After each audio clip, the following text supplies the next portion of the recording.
On Friday on Twitch and lichess. Ponda Power. Hello. Pondas are ready to go. Play some fast blitz here. Hello. Hello. Hello. Play some 5-3, which is fast for me. It's not fast, but it's fast for me. I have some other responsibilities locally here, so I might have to leave the stream at some point if I disappear for a few minutes. Be patient. I will be back. We're taking open challenges, so you don't have to be a subscriber to challenge me in this 5+3 stream. Alright. So, Solti goes up first. Nefedov, Nils. What's up, everybody? Let me just check one thing before we get started.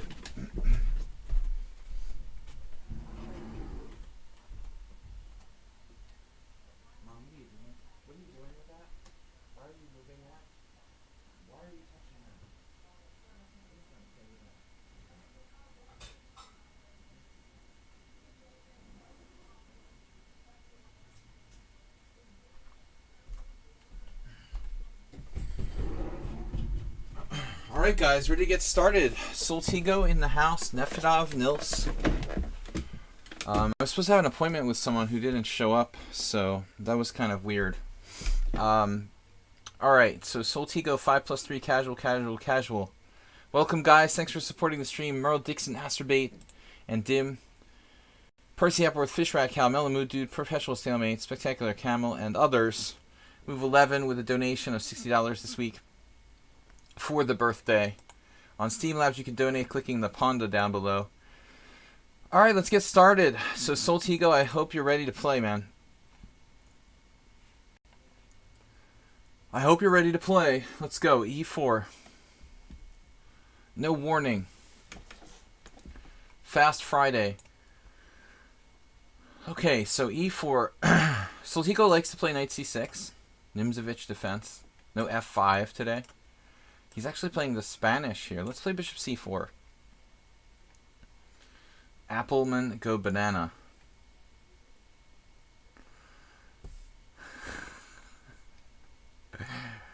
It could be apple mango banana.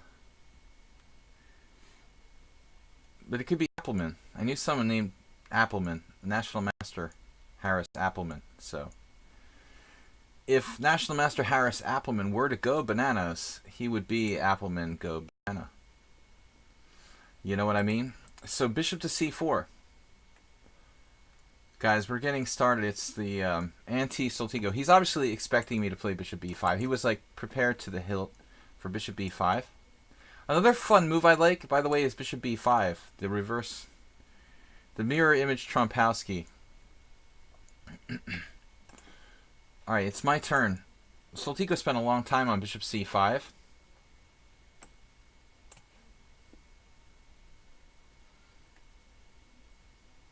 No Evans Gambit for Soltigo or any crazy stuff like that. I don't do that. Homie, don't play like that. The Evans Gambit is not my thing. Alright, so castles here.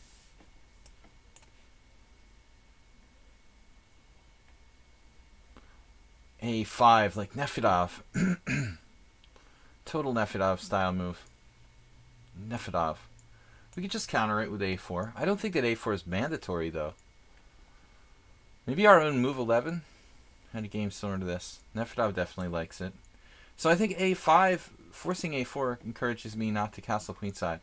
I promise not to castle queenside in the next couple of moves. Let's see. Classical style position here. Wow, knight g4. Alright. Not leaving me with much choice there as far as castling goes. I was basically planning on castling anyway. You know, generally you do, but I like to keep the options open. I'm no expert in openings. I know some openings better than others. Joko Piano, I have very limited knowledge. No, we play h3. Kick him out. That would seem logical. Would seem logical to do that. Do that. Knight c4, also an interesting move. He clearly wants to play f5, I think. Hold on a second, guys. Did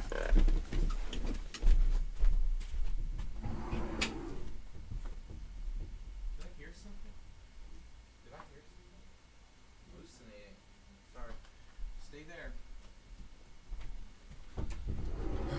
I'm starting to have hallucinations. I think I hear people knocking when they're not there. I was expecting someone earlier. Now I'm paranoid that they're gonna like start knocking on the door, but there's nothing there. Oh no.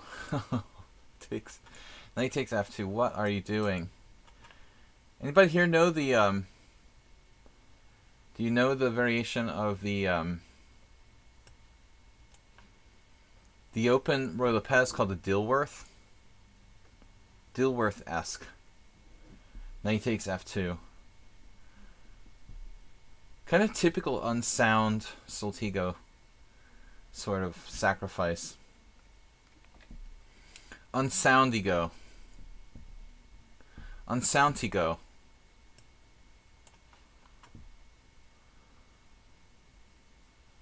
Oh, there it is. There it is.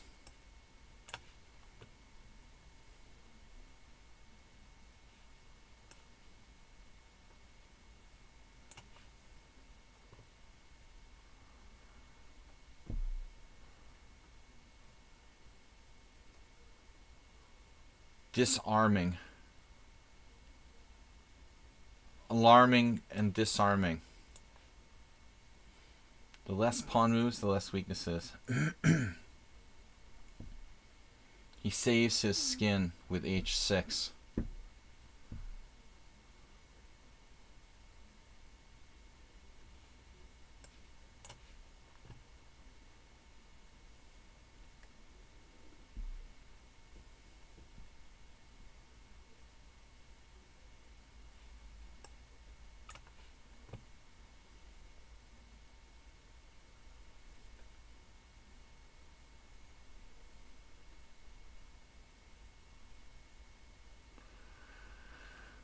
Okay, guys. So Sunday's a simul. We're going to do our regular Sunday simul 4:30 Eastern Time. 4:30 Eastern Time. 20 plus players Sunday simul. Be here. What is today? The 21st. Now the other possibility that's interesting is Bishop C2. We can wait on that, I guess. Knight takes e5, triple exclam. I can feel it coming on, though. The bishop c2 is nasty. No. Bishop d4. So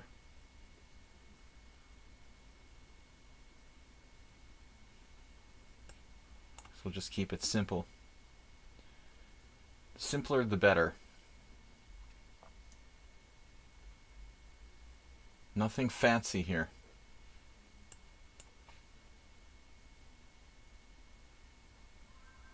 Hold on a second. Now I gotta answer the phone.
much time do I have left? Oh no. Just a minute. Oh my god. Alright. Oh my god. Blunder. Blunder. Blunder alert. What am I going to do? Hide my king. Please don't hurt me.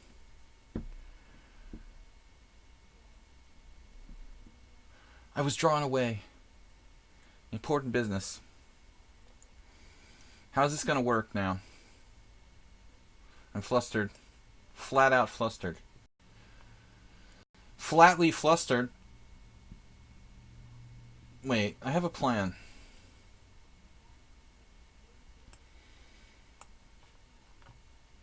Those bishops are the pointy things that go diagonally, right?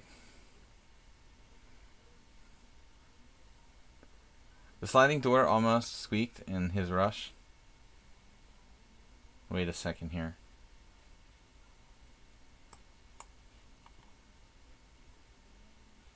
Man, those diagonals are good. Oh no, I love diagonals.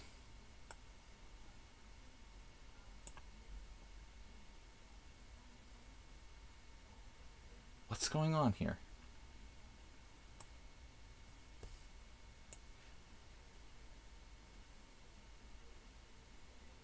How do you guys feel about diagonals?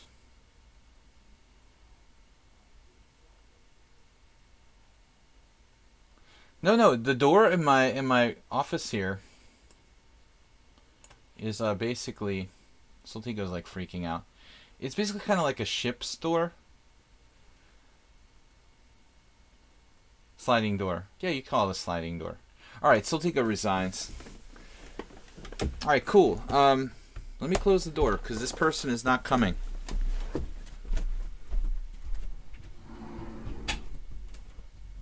Alright, so you're all done for today. There's no...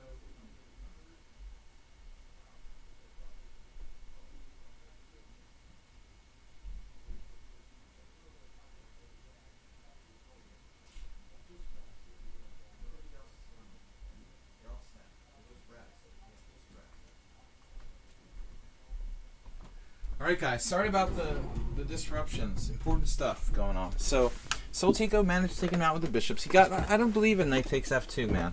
It's not the deal worth. Alright, next game. Let me write down something on my schedule. So, Christmas Eve, fun. Alright, 3 o'clock. Okay. Alright guys, now we can concentrate.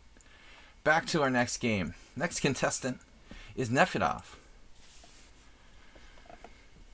Ah, female friend. Welcome everybody, Bob. Bob's here. Close the Naka stream. Absolutely. Higher rated, but you don't get quite as much. All right, Nefedov. Rating isn't everything. Nefedov is playing the white pieces. Waiting for him here. Bob's here. JCS Soltigo. Thanks everybody for being part of my stream. Got 37 viewers. Let me edit the stream title. We don't need the time in the stream title. I just put that in there to kind of remind people. When I change the time of my stream, you can always check the title of my stream to see if there's a change in the time.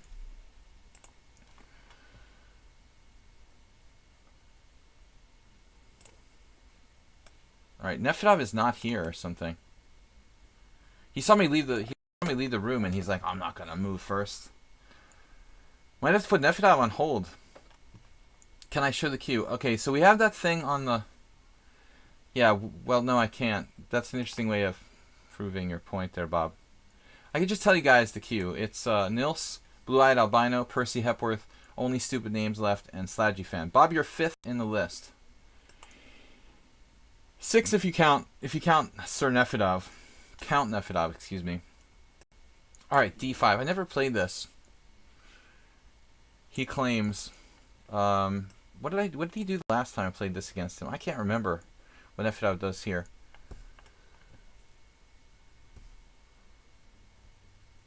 Yeah, I don't really do bullet chess. Alright, E takes D5, knight F6. Sladgie Fan, that's Bob. He is a troll indeed. Knight F6 Scandinavian. I can never remember what Nefedov plays here. What does he do? Something like knight c3? But knight c3 makes sense for people who play like knight c3 against the Alyakins. Alyokhin. Nefedov, no matter how many times he tries to teach me how to say it, I can't. Not everything has to be educational. No, we need some dumbing down, right, Nils? I mean,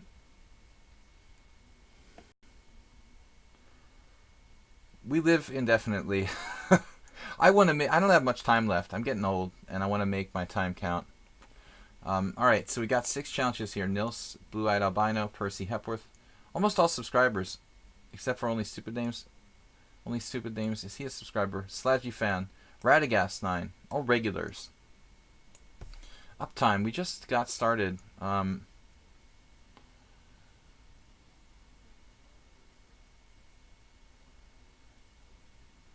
Alright, so I played Knight B4 the other day against somebody, but I'm not going to do that here.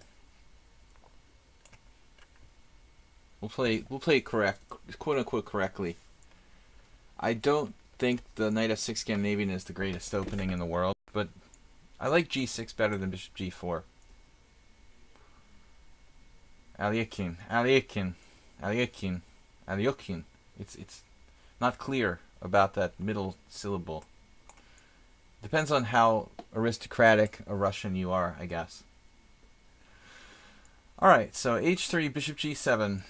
So suddenly Nefedov knows like the main line of this.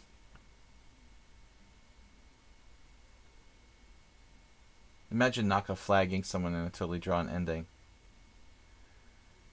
I'm sure he's the most sportsmanlike player in the world. But I guess in Bullet, like all bets are off. Alright.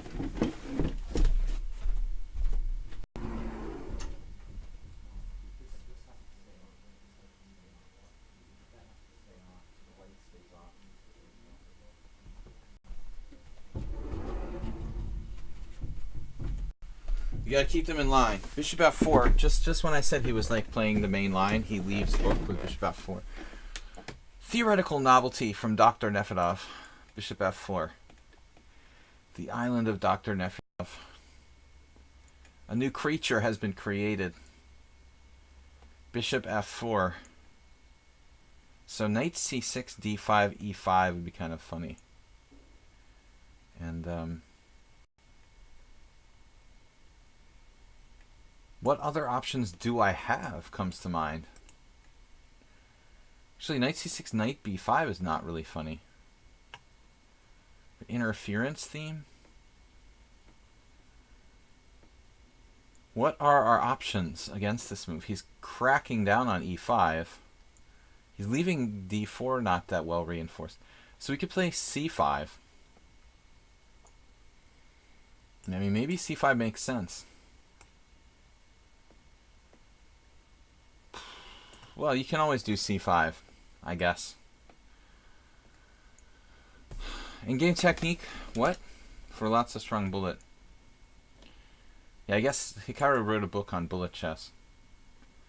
Apparently, years ago. Dummy's Guide to Bullet or something like that.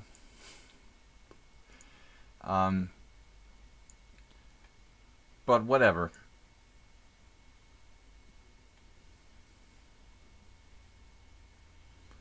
D4, C5. I mean, if the main line is Bishop E3, my logic goes something like this. He's not so he's not reinforcing the D4 pawn. Makes me want to play this break a little bit more. Maybe that's a simplified way of looking at it, but this is a normal Grunfeld type of theme. I mean, it's not a Grunfeld, but it's the same principle as the Grunfeld. And if there's any kind of knight b5 business, I can always play knight a6 if I have to. We could both have knights on bad squares. If he takes, we go back to d7, which is standard fare.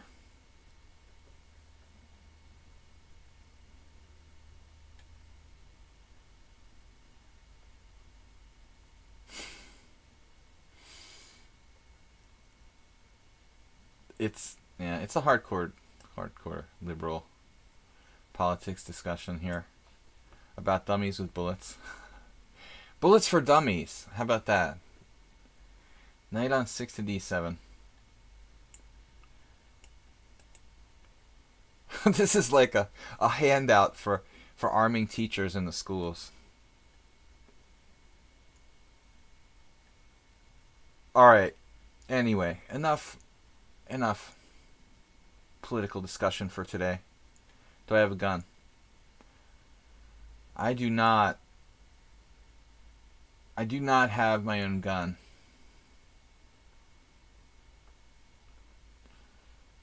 I think that all Europeans must think like all Americans have guns. They hand them out like candy.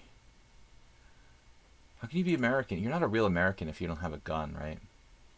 Alright, so knight takes c5, rook d1, bishop to f5. I guess in some places, you know, maybe in Texas, everybody has guns. I'm streaming from the United States.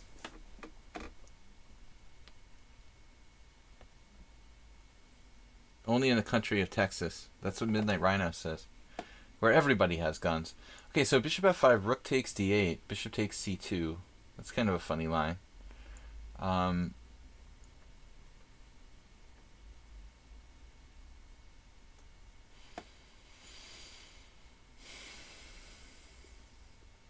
Queen a5, let's see, what about that? I kind of like that.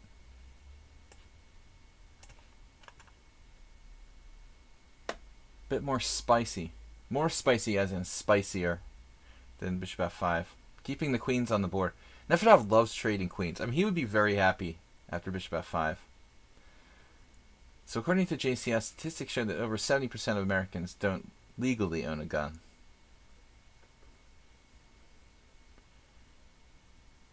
Alright. Rook d5. I did look at this. But I figured, what's the big deal? I could just hit his rook, right?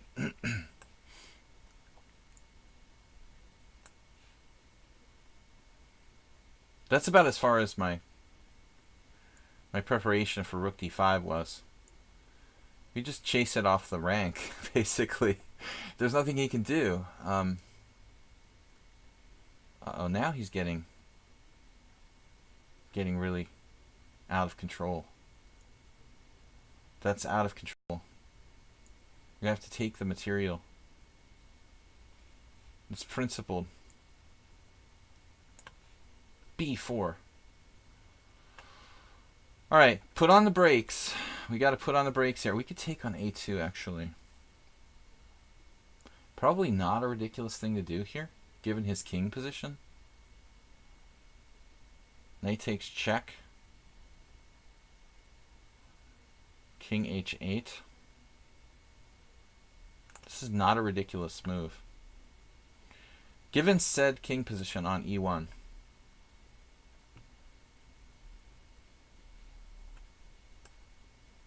Check.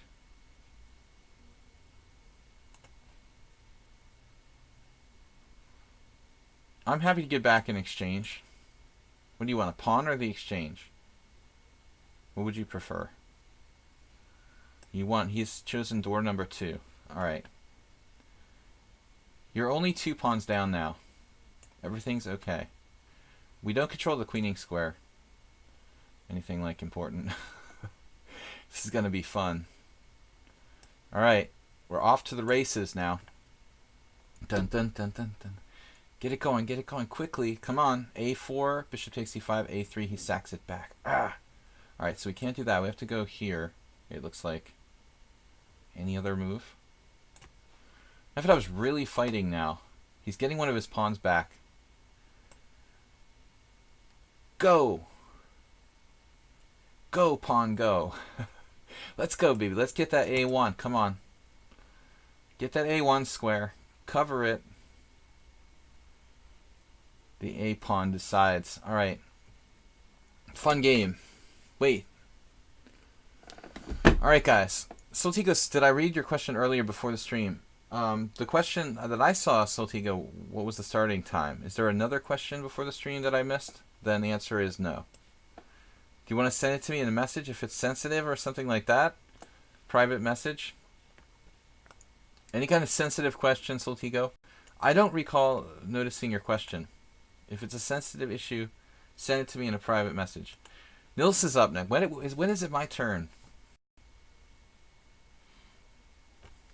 Nils. Alright. We found a good opening to mess with Nefedov. I don't know why I haven't done that more often. He didn't seem to adapt very well there. Nefedov, you're welcome. Sharp open position where Nefedov doesn't know the theory is probably a good thing for us.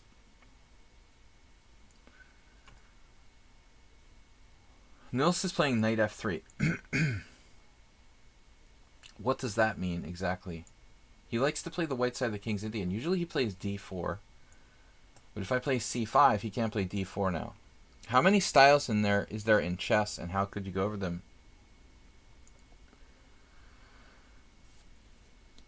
Soltigo, is this your question or a question that someone else submitted?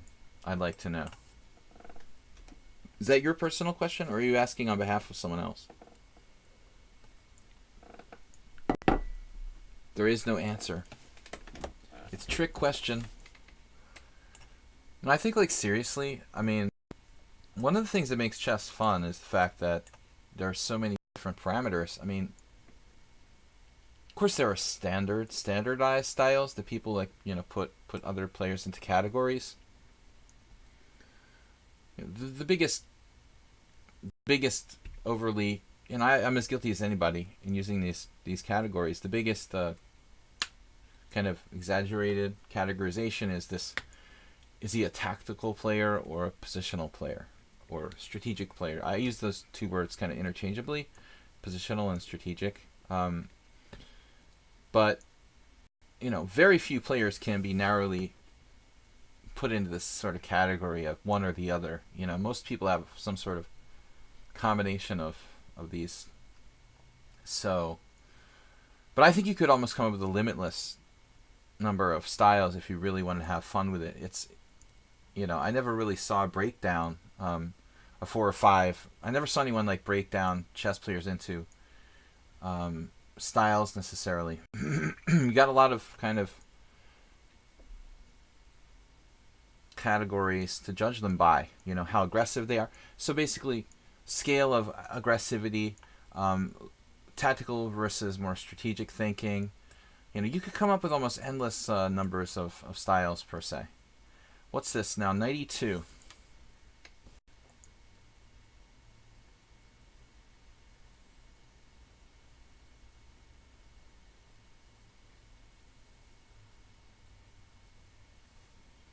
How should we handle it?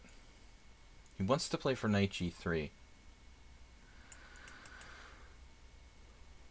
I mean, bishop c5 looks pretty interesting.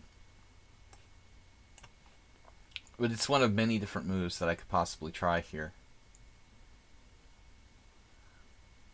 Right, the chess personality test, Gigi Helis. I never actually did that. It was recommended to me by several people.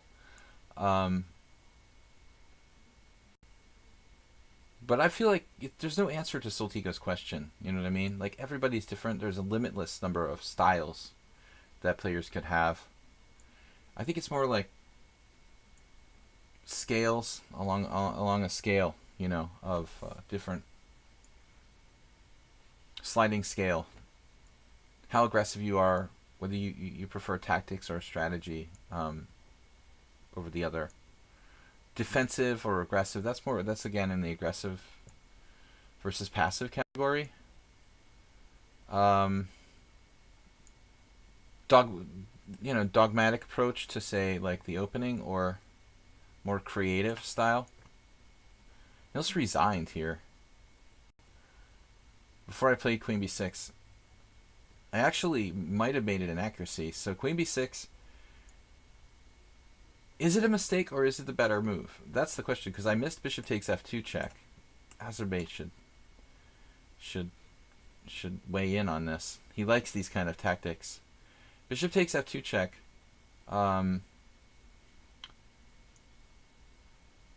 Which is better, queen b6 or bishop takes f2 check? I'm a little bit worried. No, this is probably, they're both good.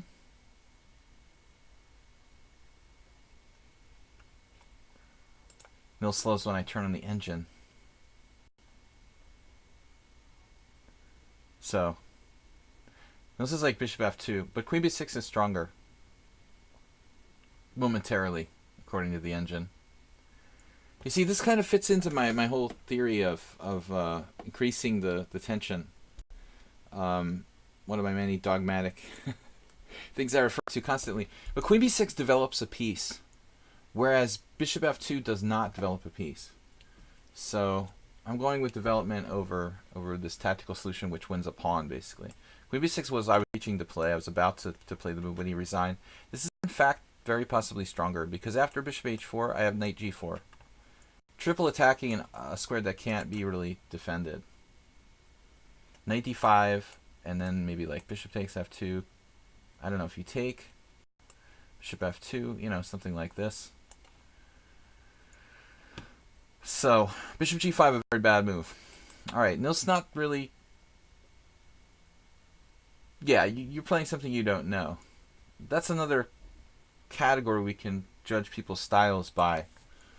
You know, how systematic are they, and how willing to take risks and not take risks. How much do they play kind of dogmatically in the opening, or do they play different styles of openings? How creative they are versus kind of dogmatic.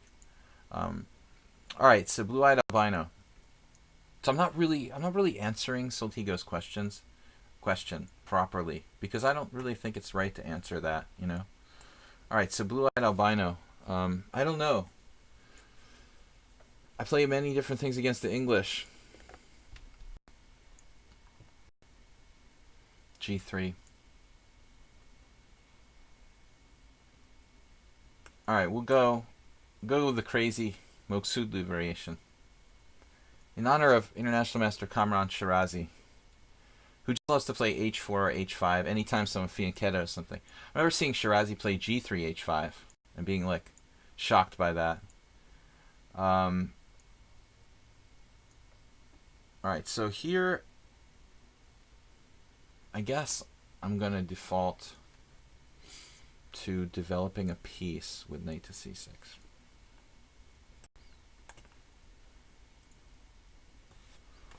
I have to leave the room again. I'll be right back.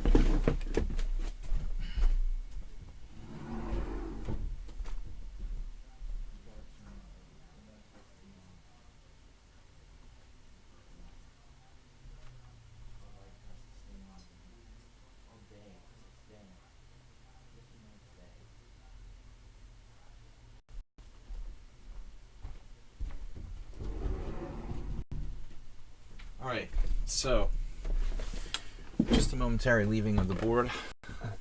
I got business to attend to. Alright, here we go.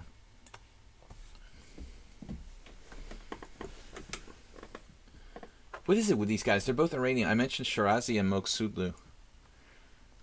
Strong Iranian players tend to play h5 when people fianchetto. Is it just a coincidence?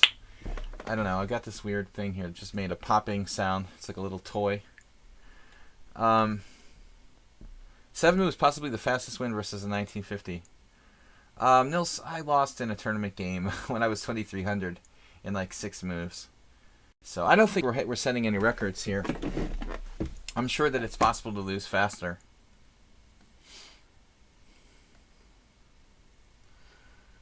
You sure that Sladgie doesn't spell boring if you turn it backwards? All right, so bishop c5. I mean, the guy recommends the London system or whatever. Interesting move here, knight e4. So if I play bishop b6, then it's c5. I guess I'm going to go back. We could adapt. We could actually play other moves like d6. It is my bishop, though. Knight e4 is an interesting move. Very creative. Screw it. Let's just develop a piece.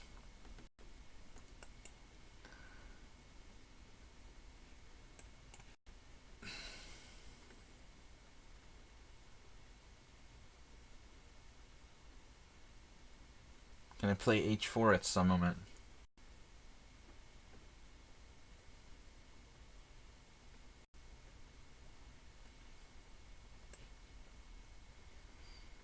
I'm just getting full-on creative here.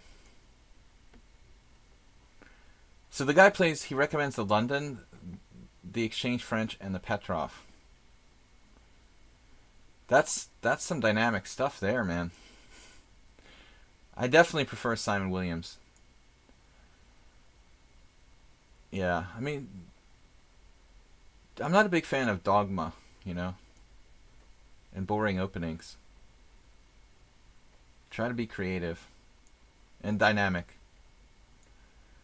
But I think those openings sell, and that's all that, you know, that particular player cares about is selling a lot of, you know, videos probably.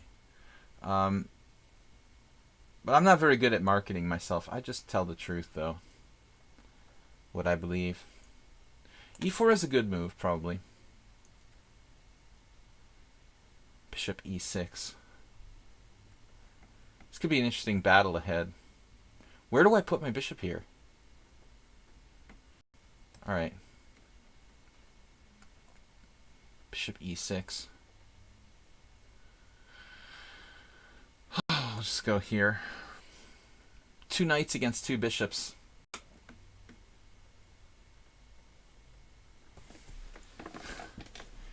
I mean, the thing with the Petrov is, how do you manage to beat like Kramnik and Wesley So with black and the Queen E2 Petrov? I mean, it actually had nothing to do with the opening, you know what I mean?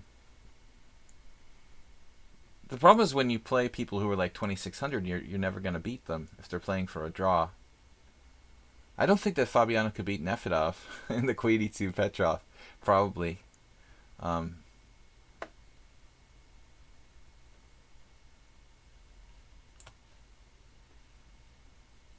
Threat is stronger than the execution. Threat is stronger than the execution. Just remember that. There's no knight that you can put on d5 in this position. Absolutely. There is no knight that's going to come to d5 and hurt me. Knight b4. Wow, what do I do? What does he do? What does everybody do? What do we do? He's going to go back to d1 if I do that. So I need more development. We need more development, folks.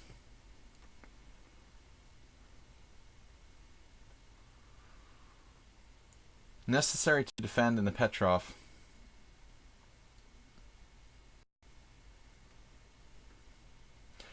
I play the Petrov, you know, to a limited degree. But I think it's extremely drawish, you know. I mean, that's its problem. There's no secret about it.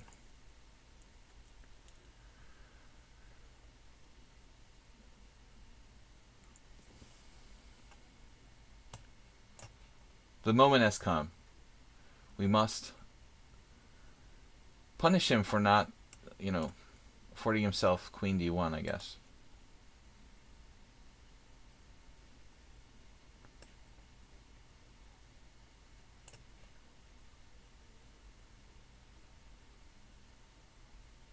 Crime and Punishment.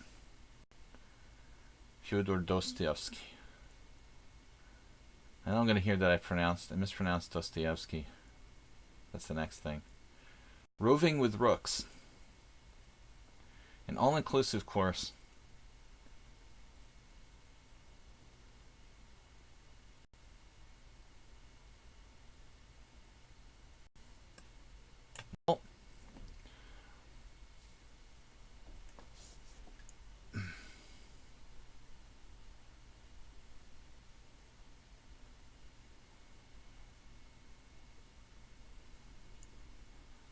Bishop versus Knight.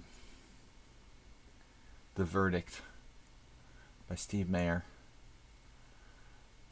An old friend of mine wrote a book, Bishop versus Knight. That's not clear if we're talking about endgames or middle games or what. Midnight Rhino 1 2 3 4 5 600 bits donated. That's awesome. Thank you. You guys know Russian literature. Well, I just know a little bit. I had a really awesome professor. I had a really awesome professor in my freshman year in college who we did like one semester. He was from South Africa, but he really liked Russian literature. So we ended up doing like one semester of, this is really weird, but one semester of Russian literature and one semester of South African literature, which was weird. All right, but anyways, back to the game.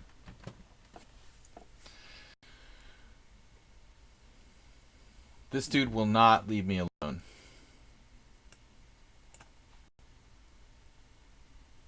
Take my pawn.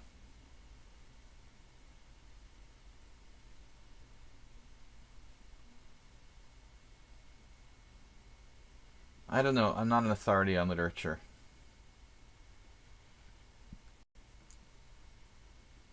I should have probably done that instead of psychology. Endgameville. We can go to Endgameville if we want to. He is bothering me a lot, man. Really bothering me.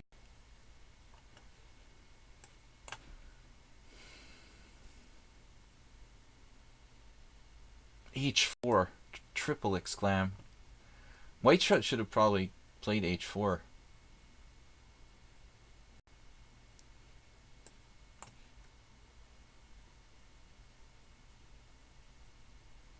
Man.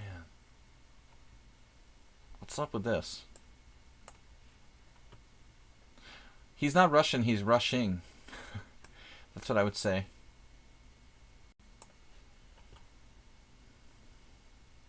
Are you Hungary? Relentless. Wow. What am I gonna do? What am I gonna do?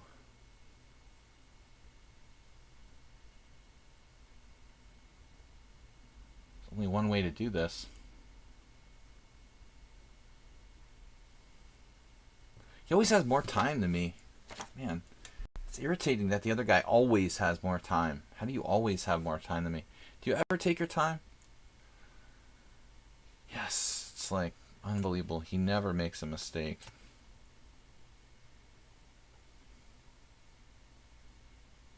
Frozen. Frozen dinner.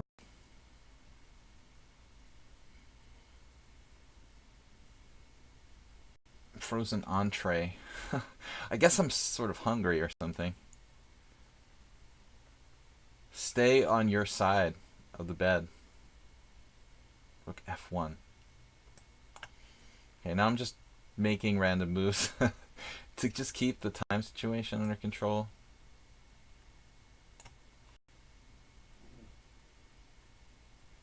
Find me a tactic, please. I'm gonna find me a tactic.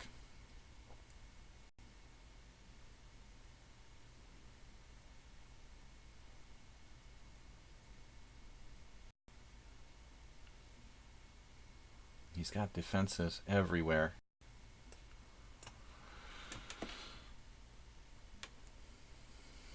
I probably missed something already.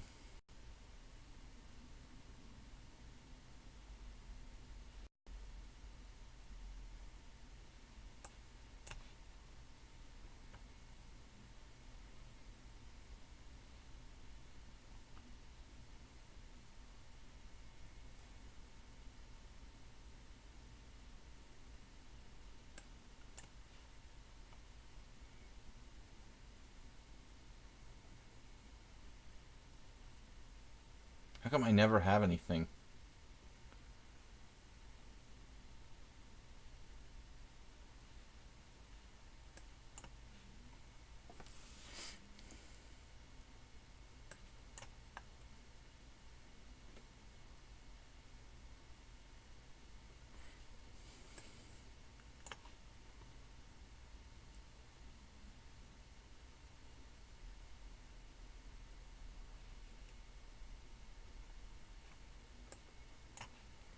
How does he have 30 seconds from the slightly worse position? It's amazing.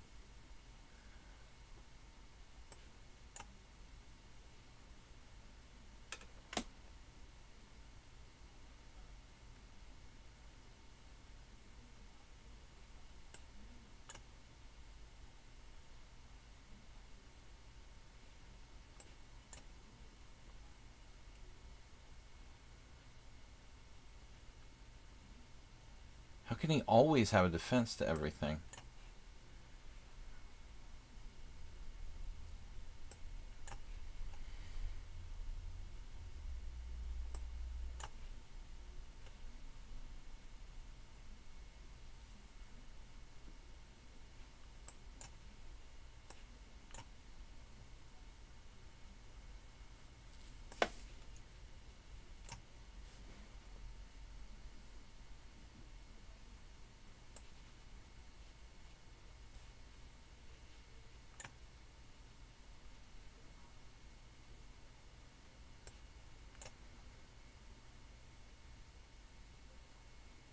Just play a lot of bullet.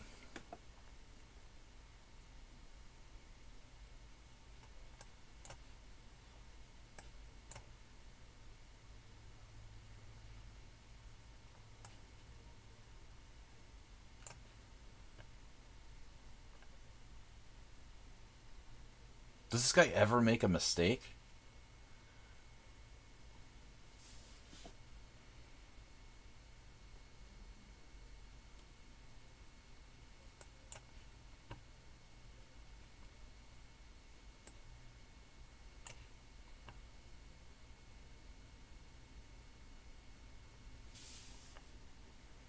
Another good move.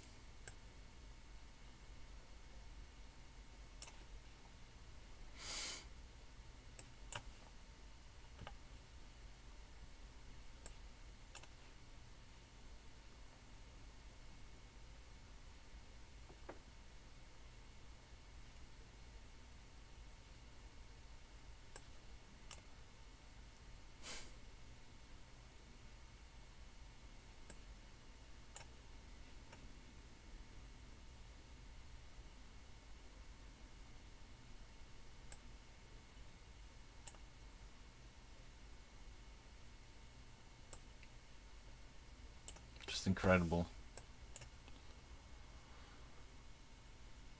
Like a grandmaster.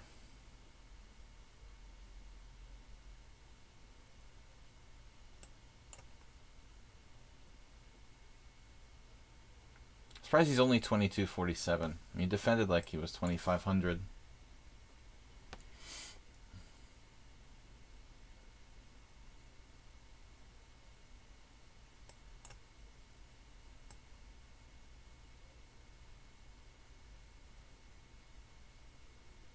I was winning, but the time pressure was too much. He just resigned in a drawn position. That's cool. King e2. What? Okay, interesting resignation. Anyway, there's always some way you can win. You can figure out a way to win. Obviously, Nefedov would... this dude shuffles with the best of them. I mean, he seriously resigned in a drawn position. Nefedov would go off on him. You resigned in a drawn position. Alright. So anyway, he felt I deserved to win. For all the work that I did, I deserved to win. That's basically what Blue Eyed Albino is saying here. Anyway, guys, thanks for watching. Doesn't have a chat to attend to. Alright, Percy Hepworth. Guys, we're just taking all the challenges. If you have 100 games or more, I'm going to accept your challenge. If it's 5+3 casual. Thanks for the game. We had a donation today. Thank you so much for that. 600 bits.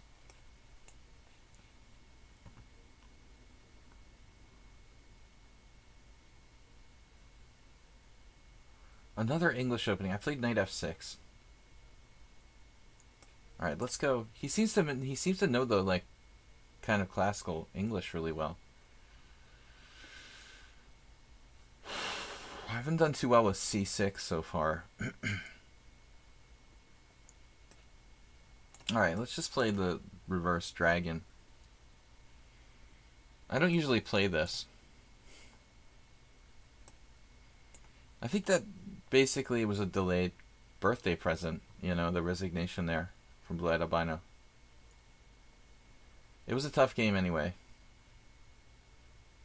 He felt I deserved the point. Just felt like it. Alright, I had just given up hope on winning that game, basically. Yeah, I love it. Why did you resign? Nefedov asked me that, you know, that game and I was pissed off and I had a beautiful queen sacrifice in the simul 2 weeks ago. Why did you resign? Like, you know, like I saw everything. I resigned because I wanted to resign in a winning position or a drawn position. What are you supposed to say? You know, oh, I just hallucinated. That's it, you know.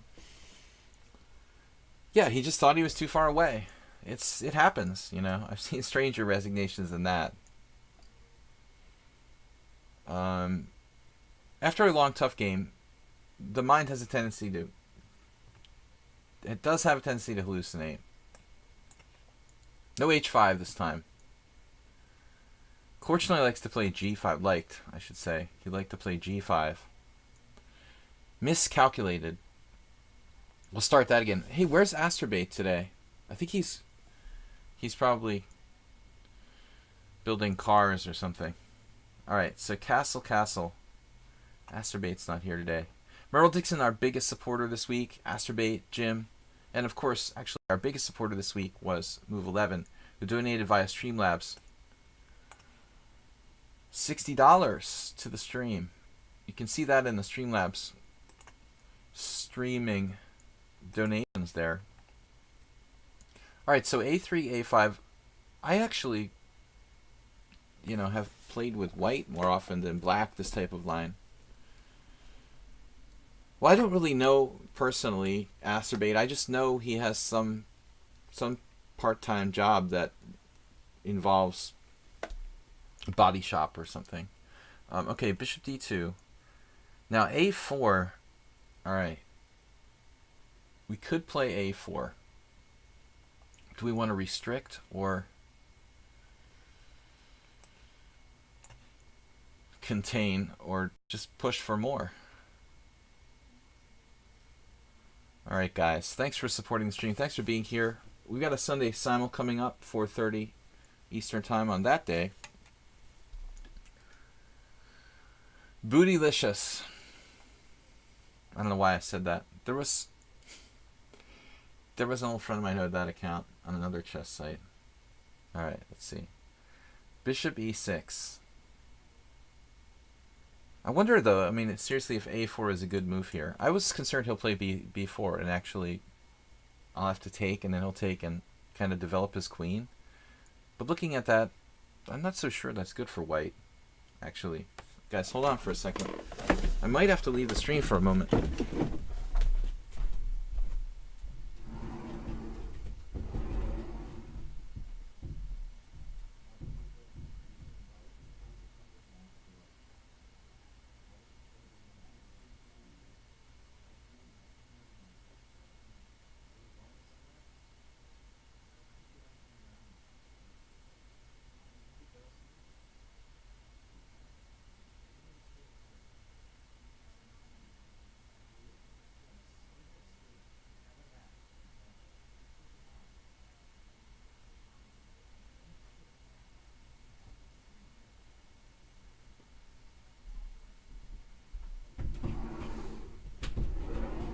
The sliding door. I know you guys love the sound of the sliding door, but if you know, I'm trying to think of like an example.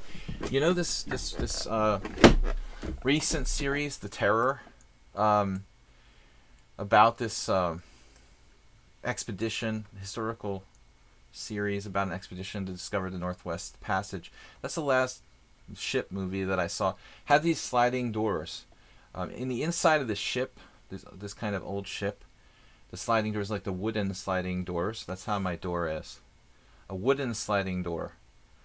Queen c2. Okay, bishop e6 here. Where are we? To the current position we go. a4 now. So I thought he should have played knight a4. Honestly. Now is his chance to try to play knight a4. Interesting. His mom. Now my mom is immobilized due to a back injury, and sometimes she tries to get up when she's not supposed to get up, and I have to remind her that she's not allowed to go places by herself, so she doesn't hurt herself. Okay, a4. My house is set in the 1960s. My house is set in the 1790s. The 1830s or something like that. Bishop e3. But it's not so common with these like old style wooden sliding doors, you know. JCS made it sound like a screen door or something. A trip to Japan, Homer Simpson was walking through sliding doors made of paper. I'm gonna start losing it again over a Homer Simpson joke. Okay. So Bishop e3. I'm getting desperate. I'm starting to attack things for the sake of attacking them. Never a good sign. Why don't I just play knight d4? It's not so simple. You got a problem there. Knight d4, bishop takes, pawn takes, knight b5. You got a problem with that? See, that's the problem with not being enough of an authority on this type of variation. I don't play this often enough. We'll do a Romanician. Romanician is actually mentioned here because he is supposed to be an expert on the black side of reverse dragons. So I thought I'd throw that out there. More reasonable than a bison selfie. Bison. I don't know, it was just that it wasn't about what we were talking about that I got crazy with the bison selfie laughing attack. I think I just needed to laugh more than anything.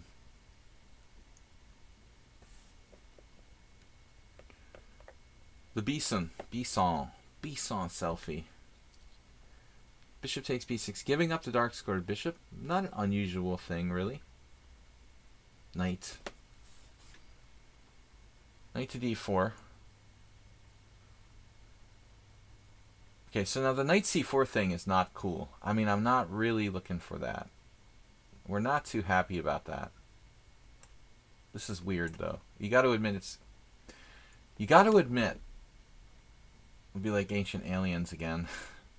You got to ask yourself the question, is b5 really what you want to do here?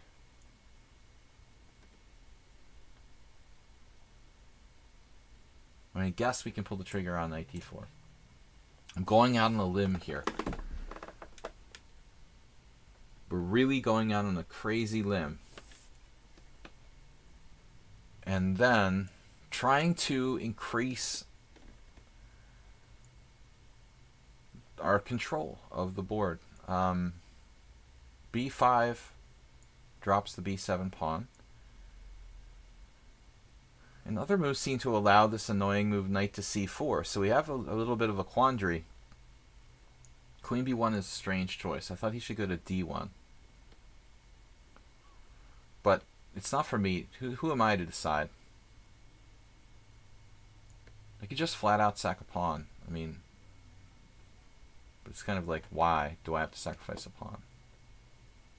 Queen d7. Alright. Let's drop something. Yes.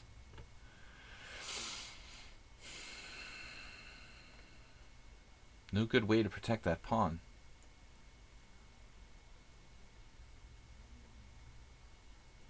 There's no good way to protect that pawn. Damn it.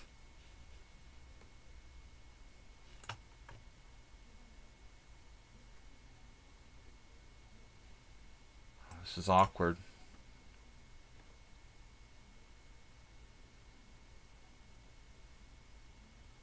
This is awkward.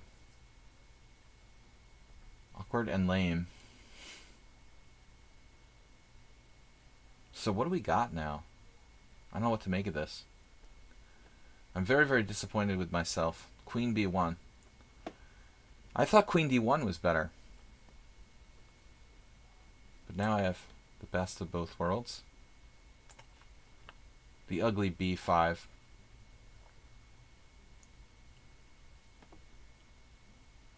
He had to play knight c4 there, I thought was a really good move, actually. Alright, whatever.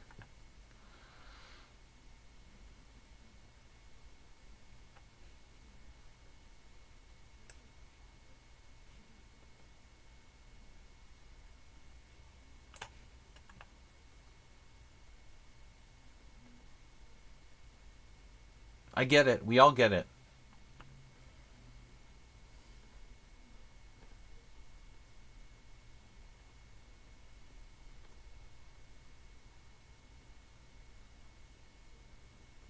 There was a knight takes a4 in some moment?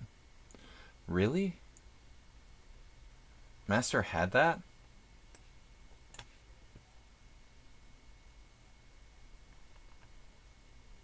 Damned if I knew about that.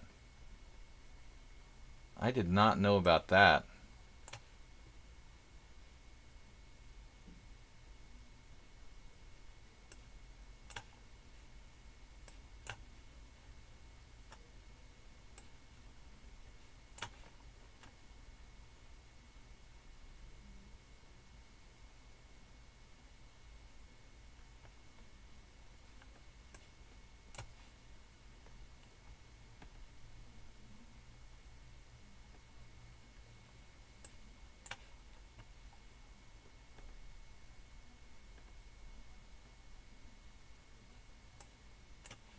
I go hanging that a4 pawn again. He's going to try to set up mate in 1. You know he's going to go with that.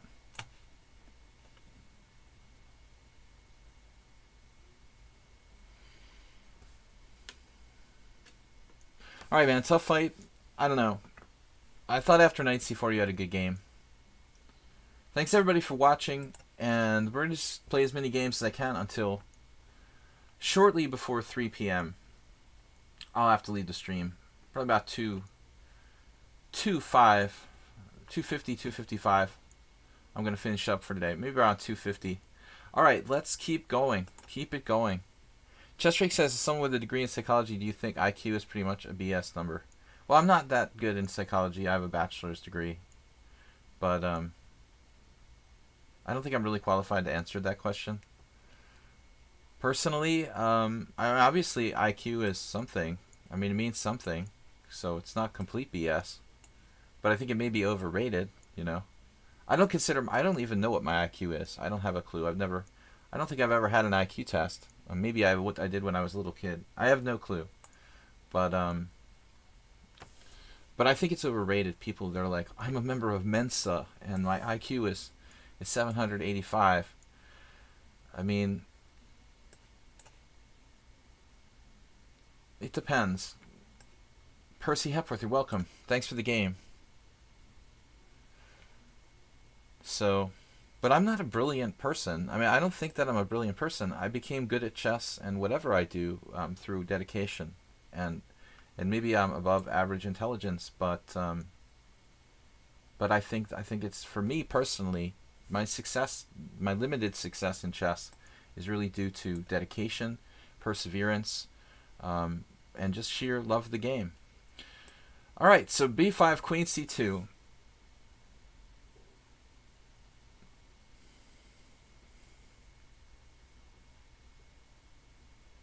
$60. That's the maximum.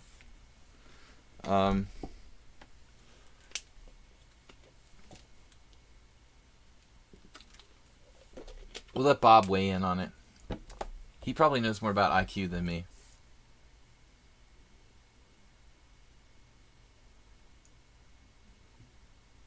Stupid Names now knows the theory of this obscure variation of the Slav. Bishop g4, one of the main moves. Midnight Rhino with another dedicated donation. He's up to 1,500 for the week. 1, 2, 3, 4, 5, 6, 7. Is that 1,000 there? Is that 900? That's 900.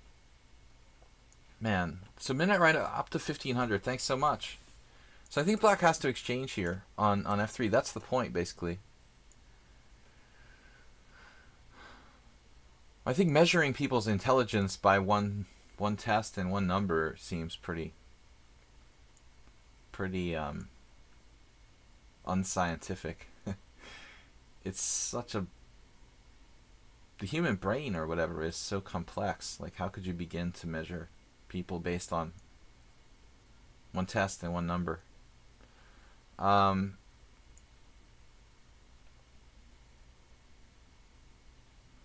But I only know myself. You know, I think there are some brilliant chess players who learn the game very quickly. They become masters, you know, in a very short period of time. They're obviously very brilliant, or they have like photographic memory.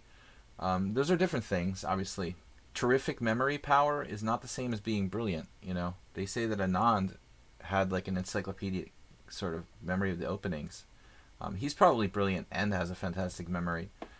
But I think there are different ways to achieve masterhood, you know, in chess. And my way was just being really systematically dedicated to the game. Bishop h5, yes. So we can secure our pawn on e4. Maybe we should attack his pawn chain with a4. The only thing that bothers me about this is like, how am I gonna... What am I gonna... I'm gonna have to play knight b1, it looks like. You could play knight d1. If b4, basically, what am I doing?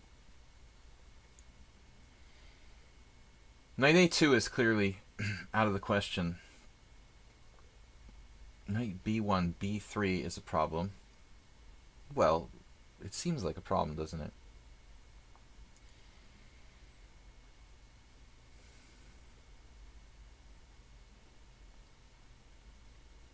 Only stupid names left.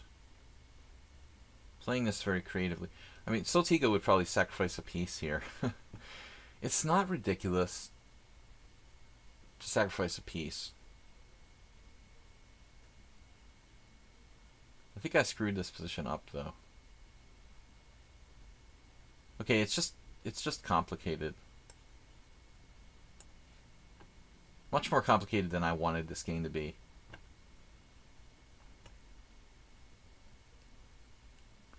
Slemon.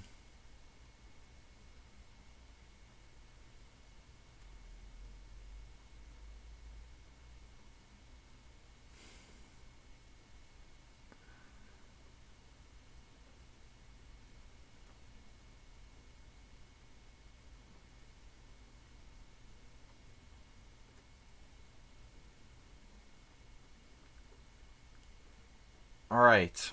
We've got 7 challenges. I know you guys can't see that because of my stream overlay.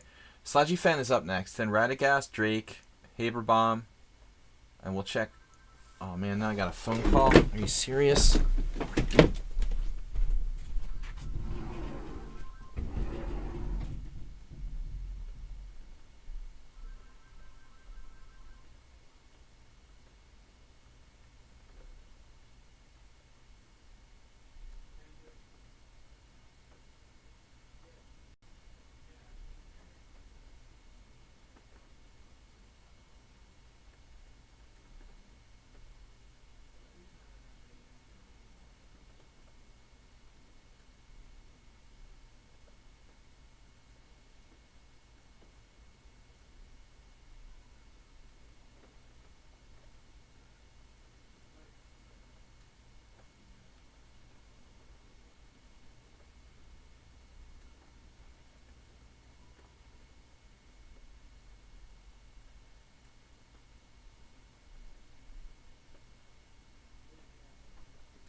Man, it's not easy running an empire here. Alright, so Bishop e7, that's what we gotta deal with. We still have more time. I can't believe only stupid names left didn't play b3. I mean, that move seemed absolutely, positively brilliant. Ned Flanders. Another Simpsons reference. I know, everyone here perks up. It's like talking about computer cheating or something, Bob. People get excited. They're like, oh, IQ. Bishop g6, alright. So if I play f3, he has a trick with knight to d5. The left Tyrium. That means I have to take this guy. I didn't want to take it. I don't want to take it. I don't have to take it. You don't have to do anything. Except pay taxes and die. That's what my dad said. The Hungarians I talk to don't understand that. It's like purely an American joke. Ask an Eastern European if they understand. You don't have to do anything but pay taxes and die. They're like, what? Wait. You have to pay taxes? Alright.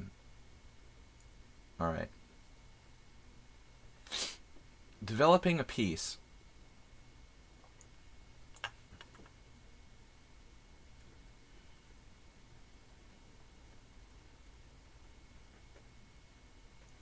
Is there seriously a Simpsons episode with Magnus Carlsen referenced? I haven't watched Simpsons in ages, so I wouldn't have a clue. Alright, so only stupid names left.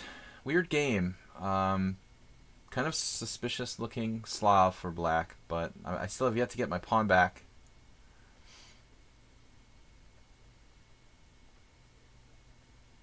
Why aren't you winning? Well, I mean, winning it's a stretch from winning. I guess I'm better now. He never found any kind of b3. Depends on your definition of winning, I guess.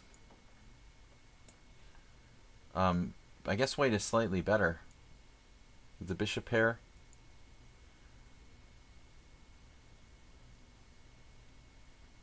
It's a little bit of a stretch to say I'm winning.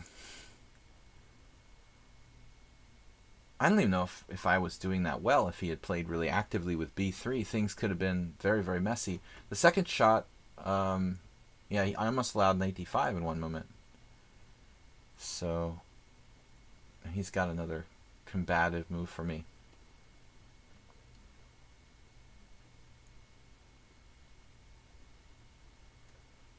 I don't know. I played a lot of games with this player, but they seem pretty cagey for the rating. A5 is interesting. Let's go for it. Probably a minor mistake of some sort. I don't know if I can afford to make this move. I mean, it's not a developing move. I'm a little bit paranoid here. Yeah, I'm walking into knight takes e4 tactics now. Great. Wow. Next play is interesting, to say the least.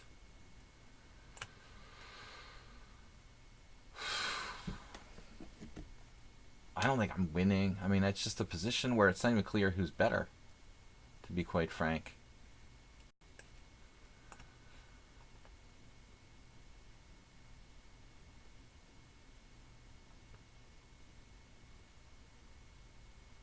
The only thing that's sure is that I have more time than my opponent.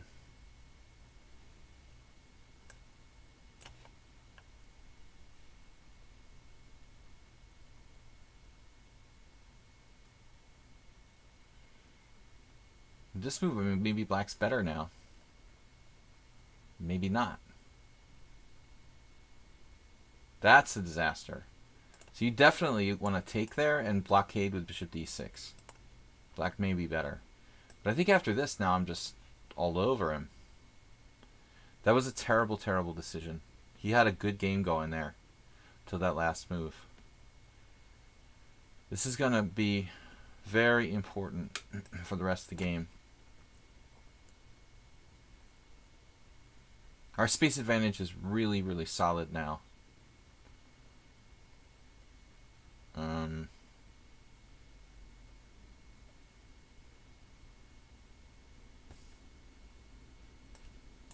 Kingside attack. We're thinking kingside attack here. Forget the queenside.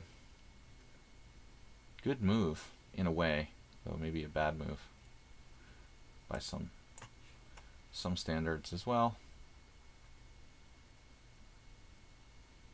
I just want to make sure c4 doesn't happen. But I mean, if we go back a couple moves here, if you turn on the engine and go back to this point where I played d5. After ed5, bishop d6. I prefer black here in this position. It looks like white's kind of overextended. actually. So very, very strange position and imbalanced, but I think that black is slightly better. Dim, thank you for donating 100 bits.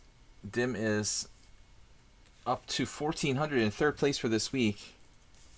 All right, I made a note for an appointment. I've got to not forget about it. All right, guys, we're up to our next challenge, to our neck-in challenges. Losing track of Jim and JCS. You guys you're confusing JCS 8-6 and Jim 8-8-4. Too many 8s. Sladgie Fan's up next. Okay, guys, we're going to stream for about another hour. So I've got time for like probably 6 more challenges. I'm not going to be able to play all the games. I don't think I'm going to be able to get in all the games that we have current challenges. So I wouldn't recommend anybody else challenge me. We're seeing Lord Jesus Christ there for the first time in a long time. So I would say, if you challenge me, any more challengers are probably not going to get to play. Because we can only stream for 2.5 hours. 2 hours 20 minutes today. Because I'm a little bit pressed with appointments. Sladgie Fan, aka Jim. Jim. It's not Jim. It's Bob. Excuse me. We're just talking about Jim, so I called him Jim. Jim Bob. What's up, Jim Bob? D4, knight of 6, C4. You guys are excited about the IQ testing. You know it's a chess stream when people get really turned on by IQ testing discussions. That's kind of scary. Alright, so C4, G6. F3. Taking Sladgie Fan out of his limited opening preparation. We're just going to transpose to something now. He could play D5. That might be a good move now. Technically, I should probably play E4 there. He's the reason I don't talk anymore in the chat lately. He always has something offensive to say.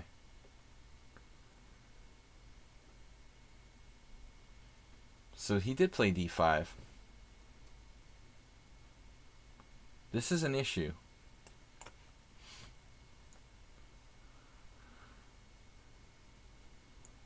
Well, Soltigo, I don't want you to feel that way, sir. You are the moderator of this chat and an honored member of the stream. So maybe that's what you wanted to talk to me about. I don't know.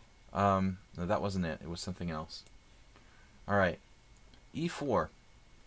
Interesting position. Probably not that clear. You might have to lead the stream again for a moment. We'll see. Pawn takes pawn. Pawn takes pawn. Don't want to trade pieces here.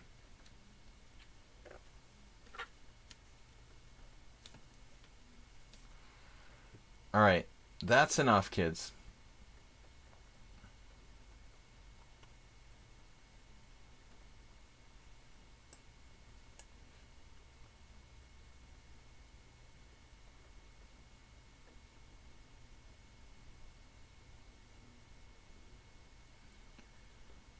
We'll just take you guys to, you know, dark alley and give you some weapons, and you can work it out in your private time. All right. Yeah, we'll try to be friendly for the sake of the streamer. We're going to try to get along with each other. Knight on G to E2. E5, castles. So here black can put pressure. I mean, he could have played E5 and maybe something else. I meant verbal weapons.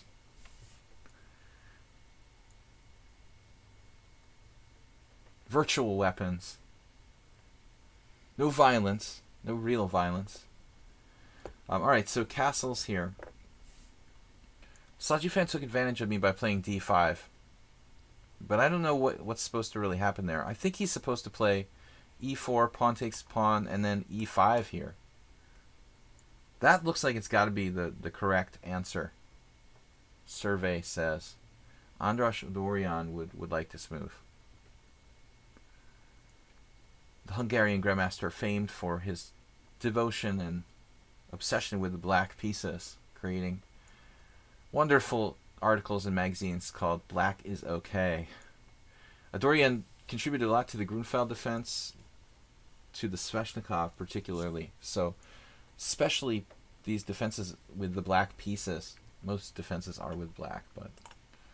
Alright, so Sladgie Fan, aka Bob, is not executing his opportunity to play e5. Then again, if I play e5, I may just be overextending myself. So we got to be a little bit thoughtful about this.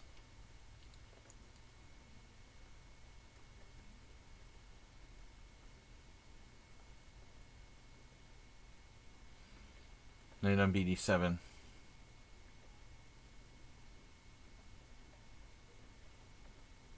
Maybe h3. Is this too slow? Feels slow. It's a little slow.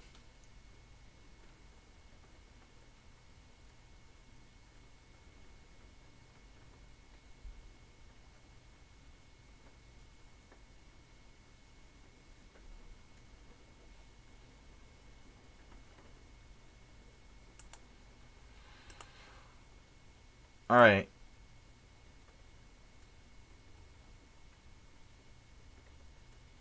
e5, pawn takes pawn. My pawn's become overextended. This was the plan.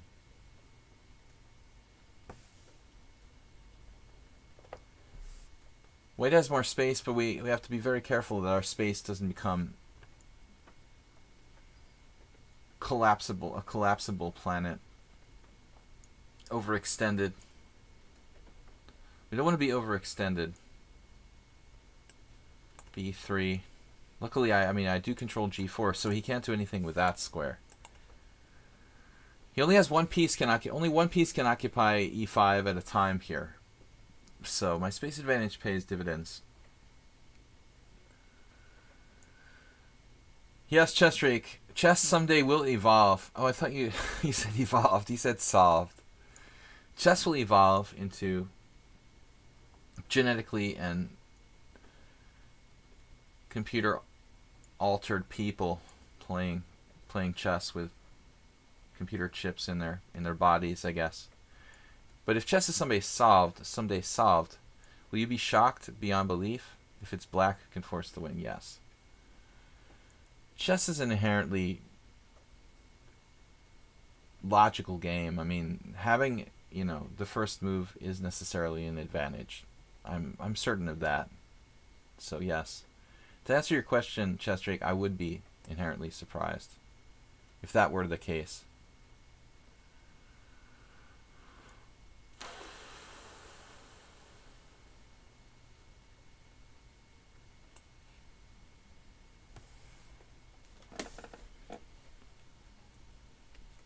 Yes, h6.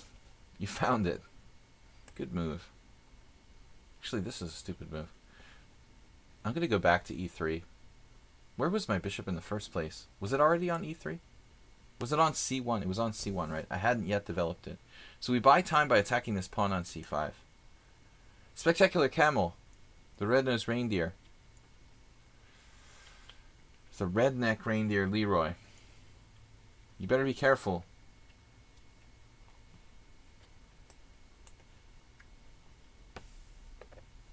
Queen d2.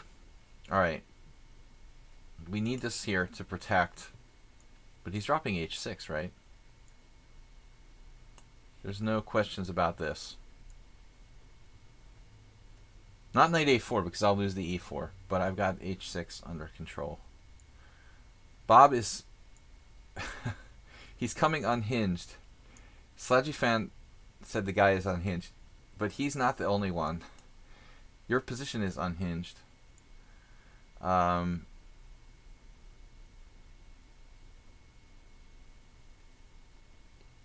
Okay, bad joke. They're having an internal conflict.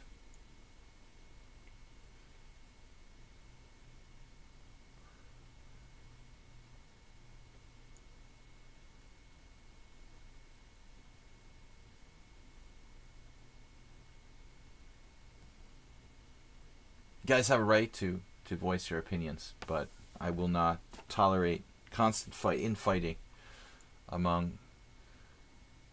We got to get along. Queen takes h6. Try to get along. Alright.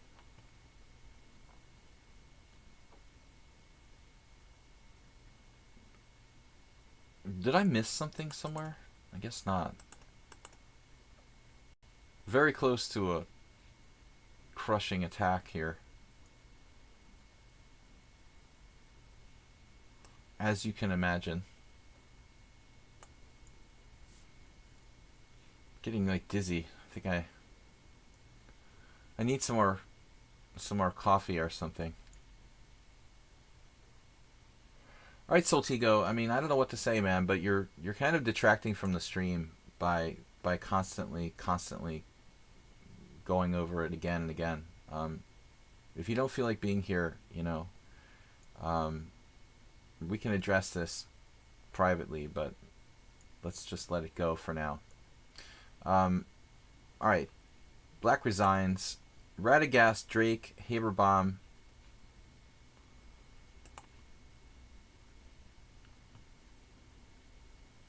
All right, so Radagast I've only played once. It was a draw. This was in the simul. That was a tough game. I thought I was slightly better in the simul game against Radagast. All right. Clearly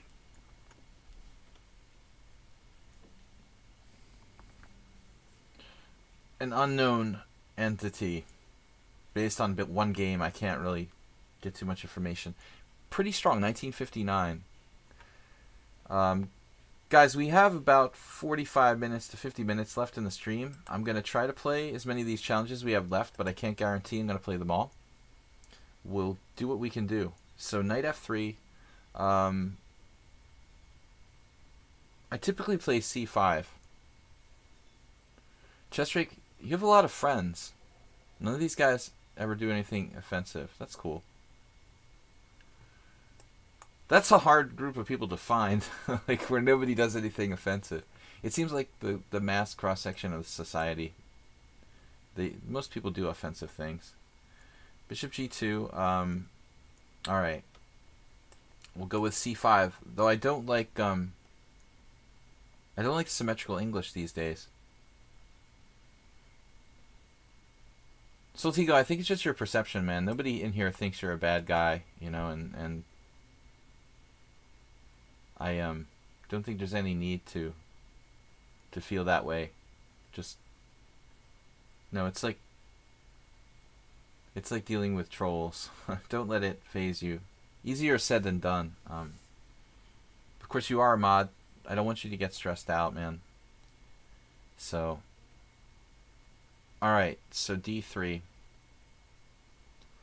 Will it be an English or a King's Indian attack? That's the key question. Typically, I'll do this.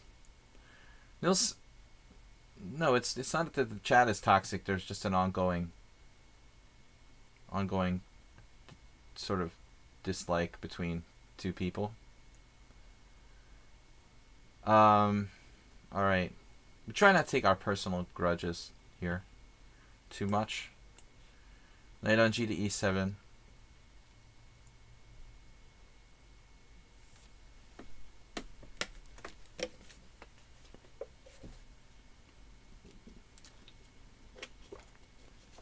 Anti-troll. We need an anti-troll. Anti or anti? What is the proper pronunciation? Interesting move order by Radagast. He seems to be some sort of move order expert. He's playing rook e1, not committing his queen's knight.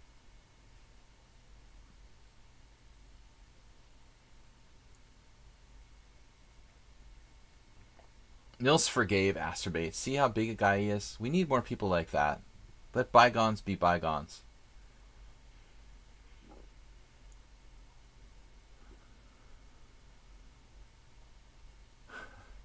Forgave him for what? Alright, knight on bd2. So here we go. We're into the standard anti-King's Indian attack that I usually play. We're obviously a tempo down, but I've worked on this with Dvoretsky, and the late Mark Dvoretsky was pretty positive that we could play this way, even at loss of a tempo, basically. Radagast seems like he's kind of played this a few times. I have the feeling. Another fight. Apple, mango, banana. Like, did you just like join our stream for the first time. I mean, what is this, another fight business? I don't remember like any other fights. Did I miss a fight like we had already? Alright, so castles. It's like the school gym class or something. High school gym class here. Somebody stole my lunch money and I want it back. 93 castles. This extra tempo thing is starting to kind of piss me off. He hasn't spent the traditional time on c3, and I think that benefits white in some respects.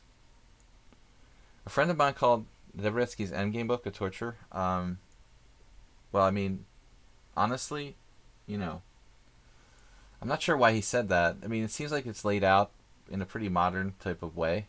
I mean, if you look at some older endgame books, try like an old school endgame book like Reuben Fine in like descriptive notation or something for my generation.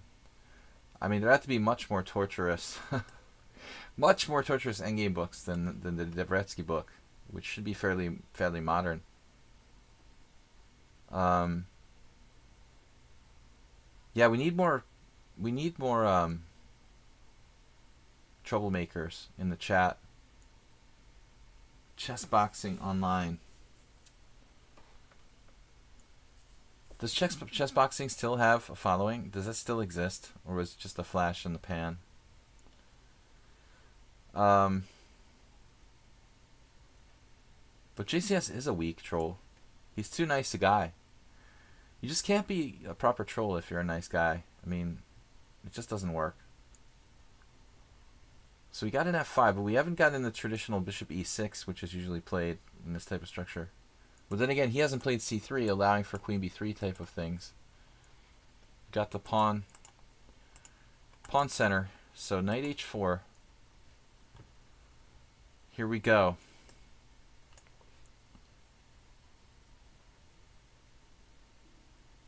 Radagast, the quintessential King's Indian attack type of guy.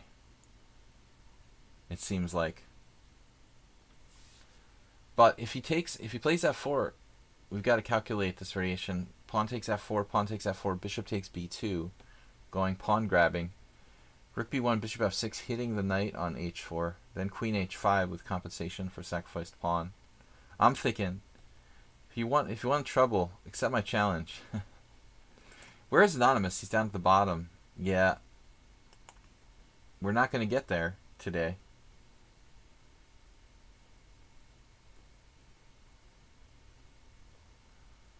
Nice guys finished last. That's got to be like Donald Trump's credo. Got to get my Trump insults today. James Mattis resigns. Maybe finally the end is nearing. I hope. Trumpism. Alright, knight h4, bishop e6, queen d7. We'll just complete development. I think you ought to play f4, dude. Because if you don't play f4, I'm going to play f4. And things are going to go, you know, according to my way of thinking. What are you doing? You can allow this, f4. So if I play f4, you take it, I take with a rook, and your knight's attacked. I like the look of that. And if you don't take it, what are you going to do? Like knight g4, h5, losing a piece? Well, this looks interesting. He who hesitates is lost. We know Nils, Nils, we love your system of values, man. Nice.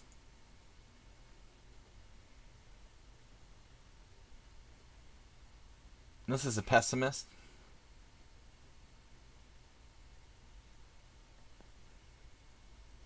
Man, you're a pessimist. Alright, knight c2. What are we going to do? Why so pessimistic, man? You got to believe, whatever it is, no matter how much of a dark horse you might be. Queen d7.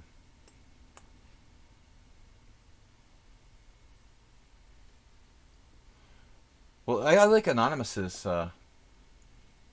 approach to the Nils comment. Yeah, rather be young with no girlfriend than to be an old man with a beautiful girlfriend or wife. That's probably true, man. Unless you can cryogenically freeze yourself, youth is probably more valuable than a beautiful, significant other. All right, we're just coming with a center here. So d5. What's the use of something? It's kind of like the people who don't use their time. They take their time to the time bank. And you know, the Egyptian time management school that I joke about.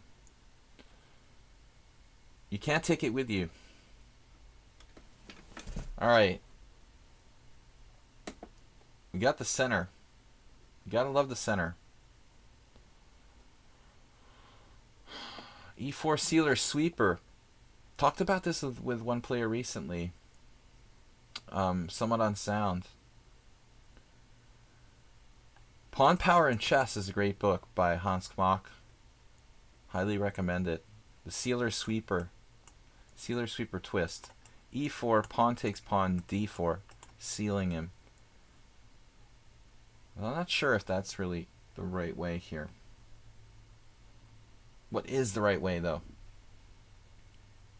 I don't know. I'm seeing bishop h5 kind of bugging me. And I'm also seeing my clock running out. Hold on, guys. I'll be right back.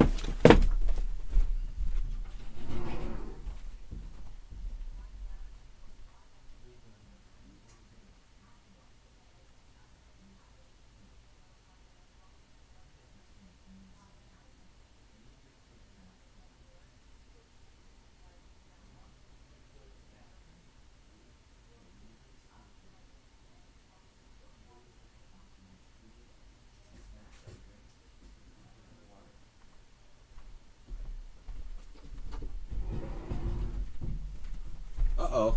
Down to a minute. Whenever I come back to the stream after taking a short break, I'm seeing even stronger. I'm seeing even stronger possibilities. Faked him out. He thought I wasn't coming back. Blasting away. Wow. All in, essentially. You got to do something here.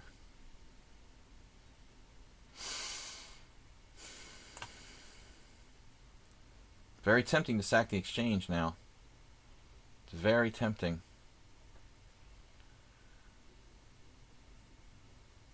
But is it correct? I don't know.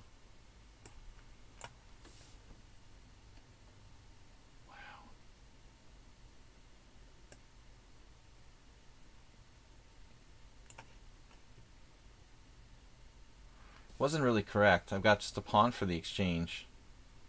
Not quite enough.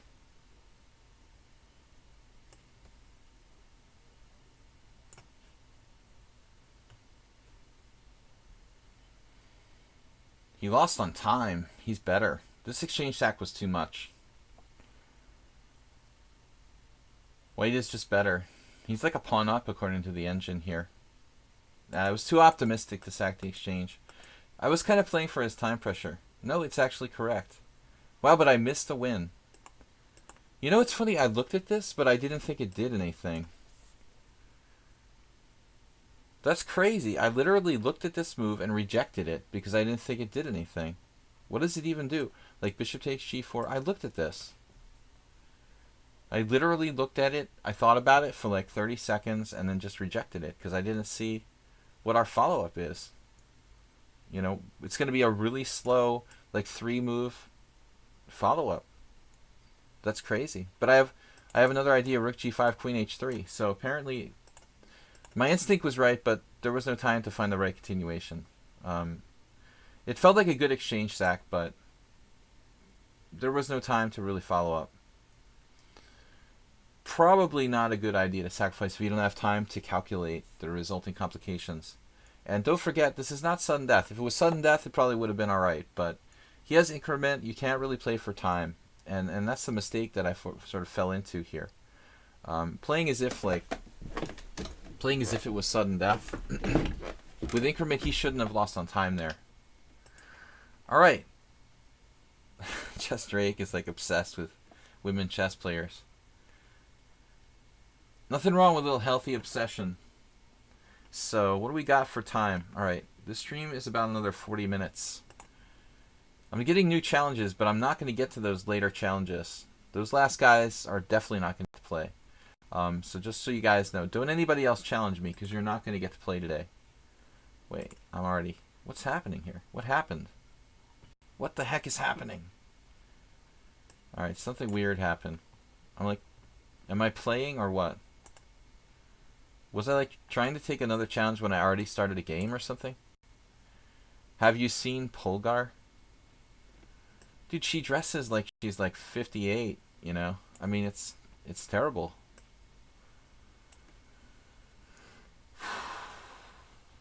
You did Polgar. She's never been one for the style.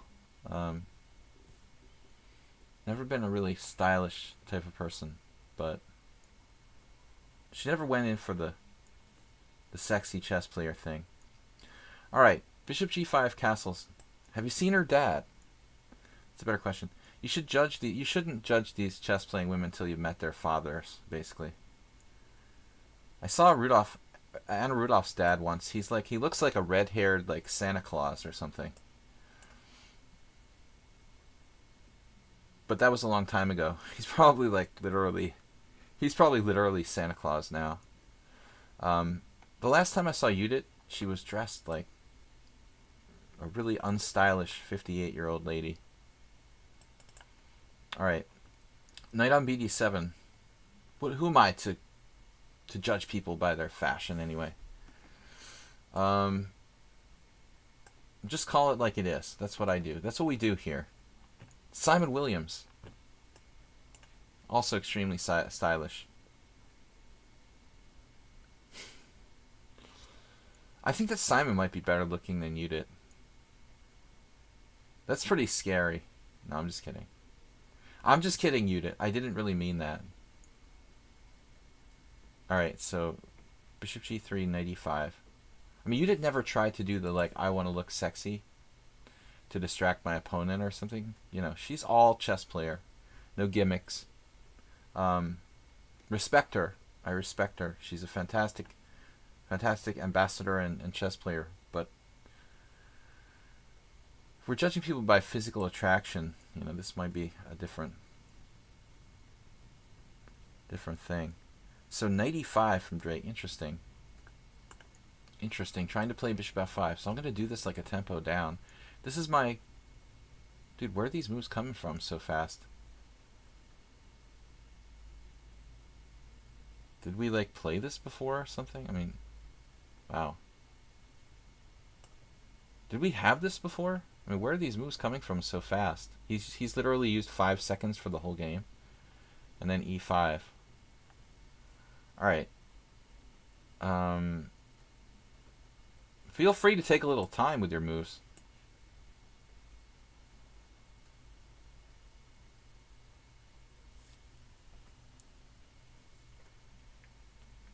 So Magnus didn't like Judith's commentary? Well, first of all, you got to keep in mind that I don't think that Judith, you know, is actually, well, as far as I know, she's not really a chess commentator. This is something that kind of started recently, you know. So Judith isn't like Yasser. She's not trained in thinking about, like, you know, Yasser's very, very politically correct and savvy about what he says. You know, he's been doing commentating and you know, stuff like that, analysis for a long time. Judith probably doesn't think about, like, what people are going to think about, you know, her comments. But that's fine, neither do I. Bishop D7.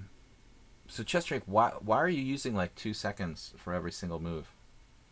Looks like I'm going to have to go again. Alright, I gotta go. But I don't have diarrhea, despite popular belief. No, I just have to go check something. Alright.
Alright, how much time do we have left, guys? Sorry to have to leave you here.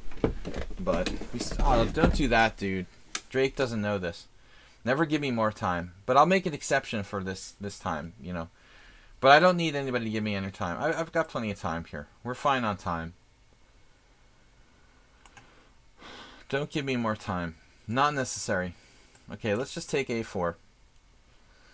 But if you give me a lot of extra time, Drake, it's going to just take away from other people's chance to play. So, don't do that. It's gonna be harder for me to get to play these other players.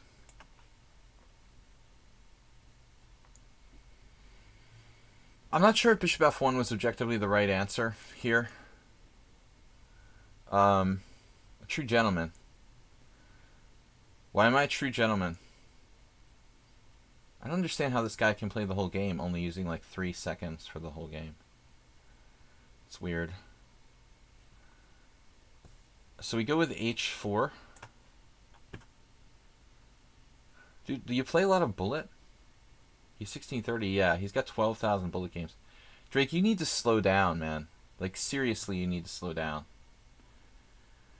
There is no reason to play so fast. When you got like 5 minutes with a 3-second increment, you should really take your time. This is actually pretty surprising decision by black to take on g3. Oh, he's a gentleman for adding time. I thought you guys were saying I was a gentleman. There goes that theory. Alright,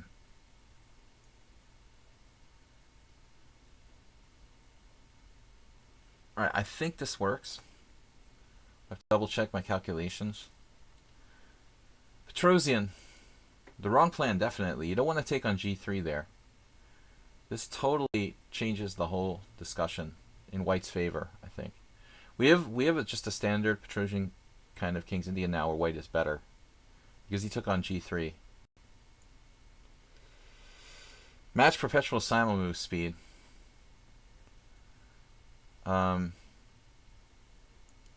So it's a little hard to apply more pressure to that. The bishop e8 move is fascinating, actually. Fascinating. Bishop e8.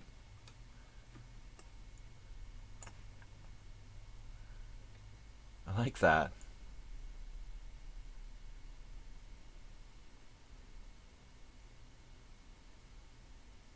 My knight on f5 is mighty.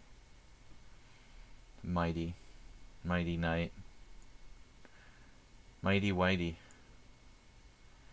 Tighty whiteys. Alright. So queen f6 is a strange move. I think it's strongly, you know, tempting to castle here. Now, suddenly. We've got a lock on f5. This is looking really good for me. When it was looking really not so clear before.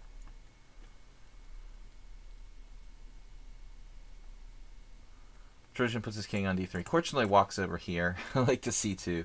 No problem. Korchnoi, for example, a player who's famous for taking the King's Indian and actually crushing King's Indian players on the king side. Particularly on the white squares, which is my... This is my game, you know, in the King's Indian. I've been doing this for like 30 years. Taking over the white squares on the King's Indian player. Literally.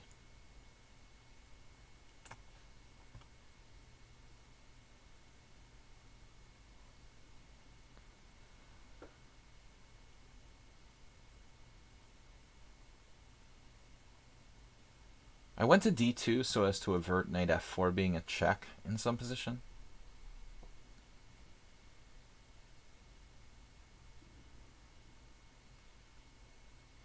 The only reason I don't like getting extra time, I mean, besides that it feels like you're being patronized, is that it just simply, you know, makes it longer for until some other players can play. Yes, this H file looks like really juicy. Pretty much everything is good for white here. But I need to control black's counterplay.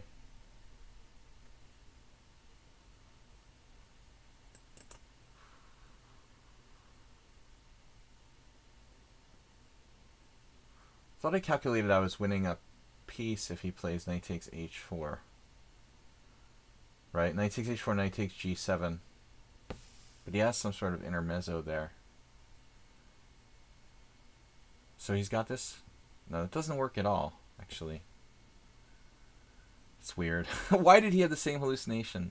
Oh, he's got queen f4 check. Okay, so it's not a hallucination. Interesting.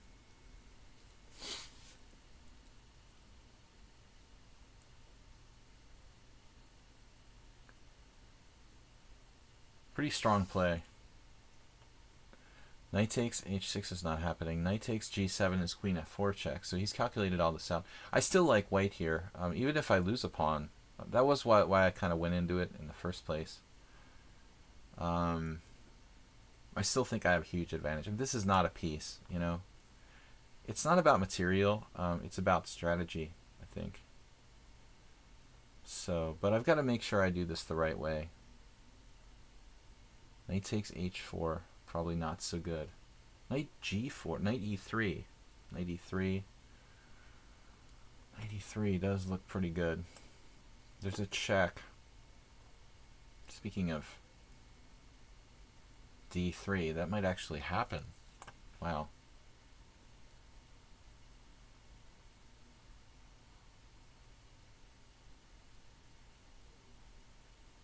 Someone actually foreshadowed this, you know, king on d3. Why not knight takes h4? Because of queen f4 check, and then bishop takes g4. When I'm left with a pretty crappy knight on h4, actually. So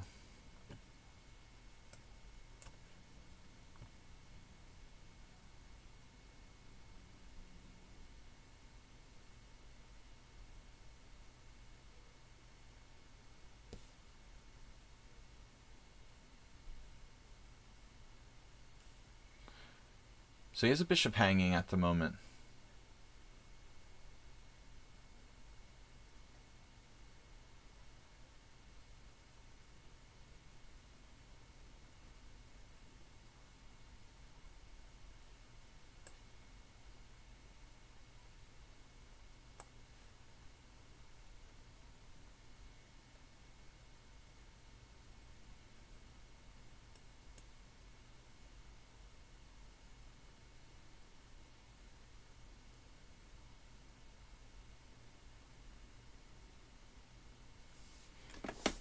Long term. Look, ma, no bishop. Knight f5.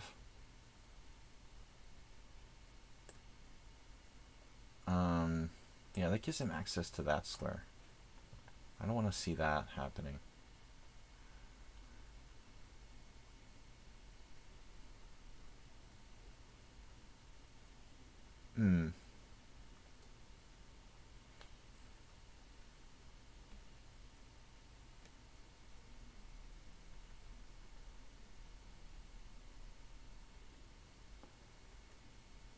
White has massive play for the sacrificed pawn. Probably I missed something. Probably.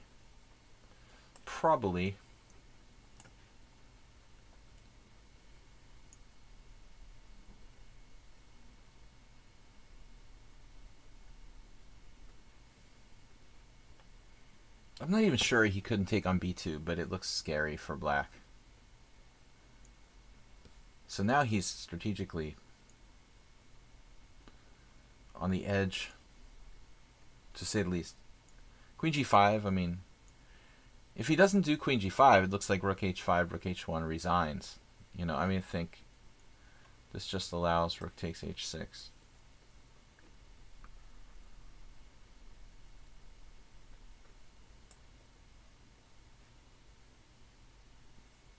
Crispy, crunchy cookie. Cookie, crispy, crunchy, cupcake candy. Cookie creamy. I don't know. What's really happening? It would be fun to pop on the analysis just for a second, to see, like, when he did this, like, takes on h4. Turned off for a second just to see what's really happening here. I played the best move, dude.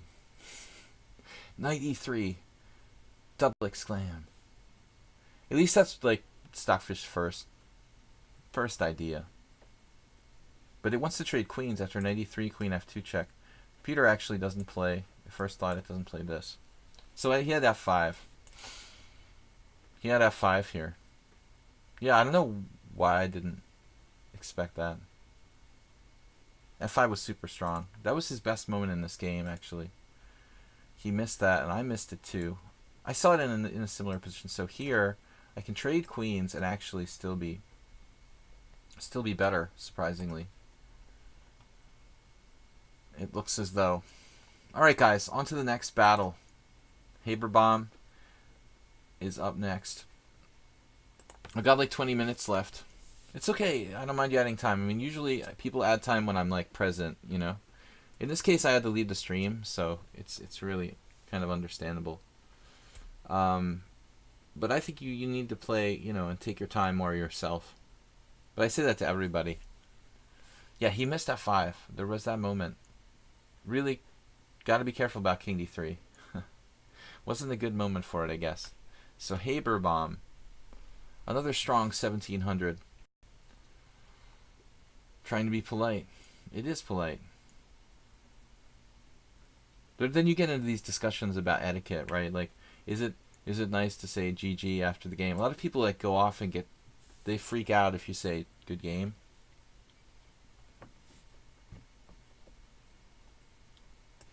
We'll play the Spanish. What happened last time? I don't recall. Did we have a Spanish with Haberbaum the other day? Was that a different player? I shouldn't have played king d3, apparently. But I didn't want to, naturally, I didn't want to trade queens being down a pawn. So, only started playing a week ago. Wow. That's really new. Really new. Sophie Ray. Really new to chess. 1 week ago, just started playing. Congratulations. Now you'll never be able to get rid of it for the rest of your life. Bishop b3 castles. Right. So let's try something different. He'll probably play the Marshal, which I'm not very well prepared for. All right, Haberbaum. My Marshal has not been. This has not been seen in a long time.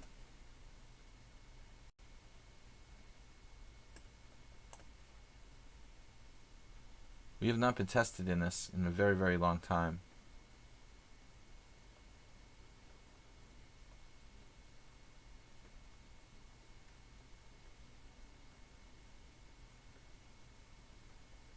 What am I thinking here? Rook e1.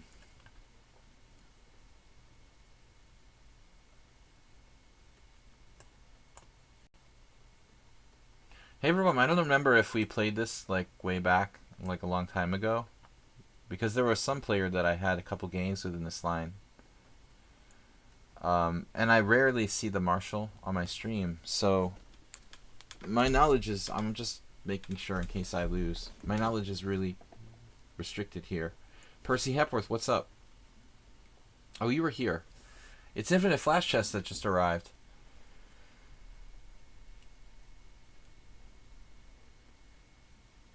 Alright, rook e4. This is all theory. D3 is slightly lesser known move than d4, but it's quite solid. It's safer than playing d4.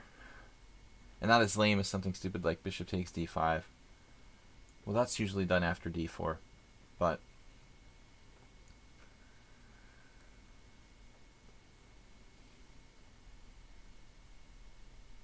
welcome, guys, to my stream. We'll be streaming on Sunday. We have a simul on Sunday if you guys would like to take part.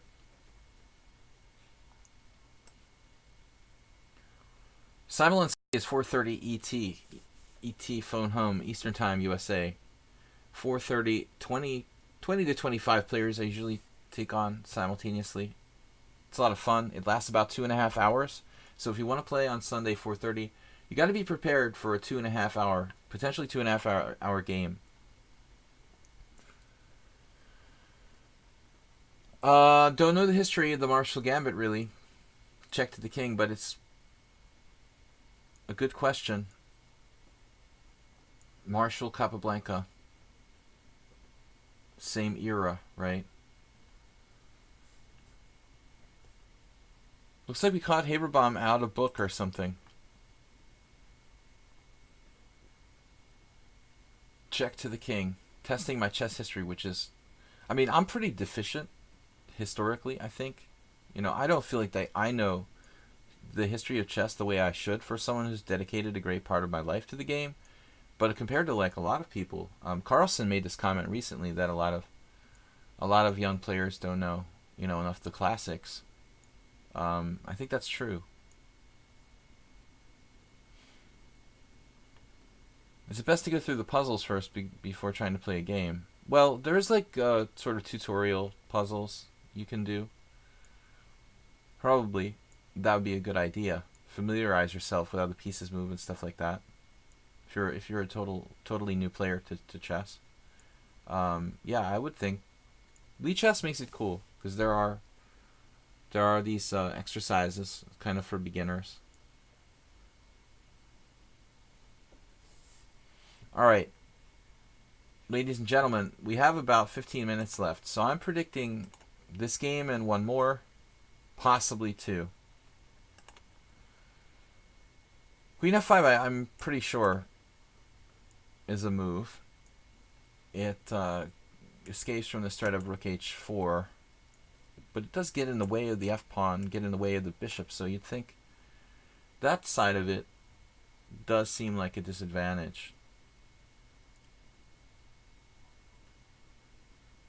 Then they go to g6. I remember this now. Someone else did this against me. I don't know if it was Haberbaum or someone else, but I've had this before. So what options do I really have here? Not a lot. I think I need to develop my pieces. Knight d2 pretty much. I mean, a4 sometimes can be played, but that seems slower than moving the knight out. I definitely didn't expect knight f6. I thought he was going to go with straight up queen g6 because I had faced that in a similar game. But I guess it's similar. Sometimes you can sacrifice an exchange for white in this type of line, but I think this is like a little bit over the top. Don't really want to sacrifice a whole exchange. Rook d4, interesting move. Then bishop e5.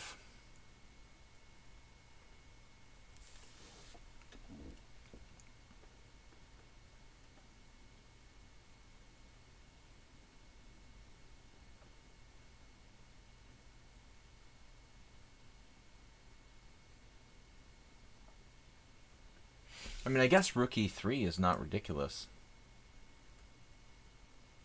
But then knight g4, rook f3, queen h5 looks kind of wicked. Actually, I'm not sure I like that. Rook d4. Why does that move seem familiar to me? Rook d4.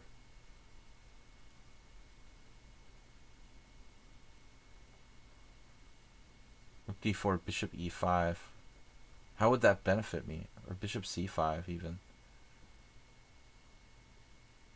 Rook d4, knight g4, knight e4.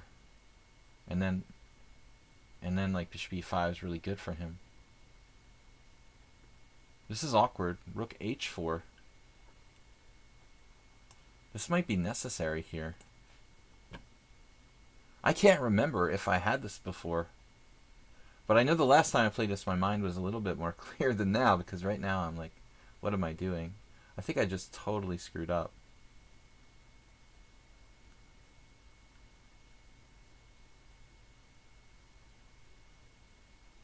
Wow. He knows everything.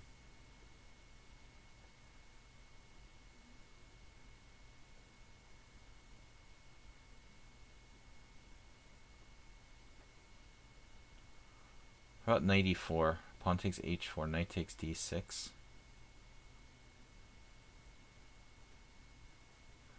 If rook h6, knight g4, rook takes d6, queen takes f2 check, and mate.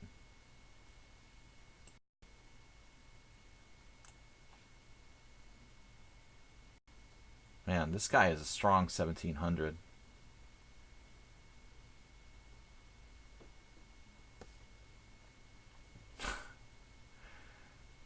Dude, he's 1400 in bullet. He's about to kill me. I've just about lost here, I think.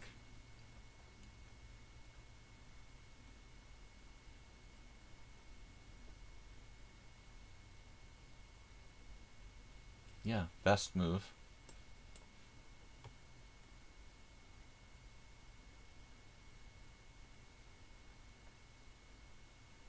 Hanging on by a thread.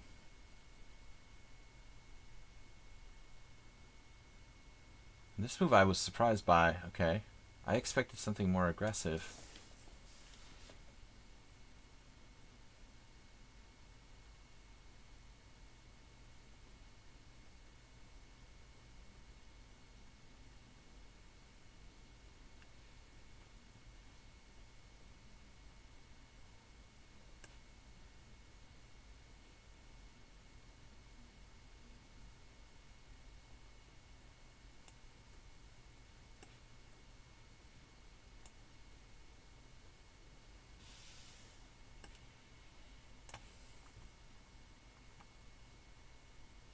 Maybe I should just take on c8 there and play down the exchange, honestly.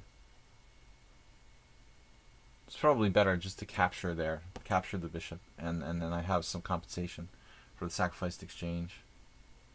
Probably the best.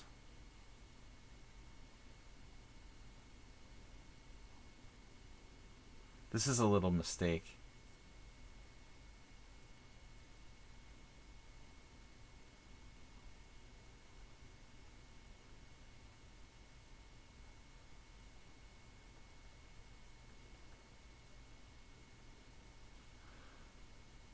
Alright, he keeps his bishop pair. Can't say I'm too thrilled about that.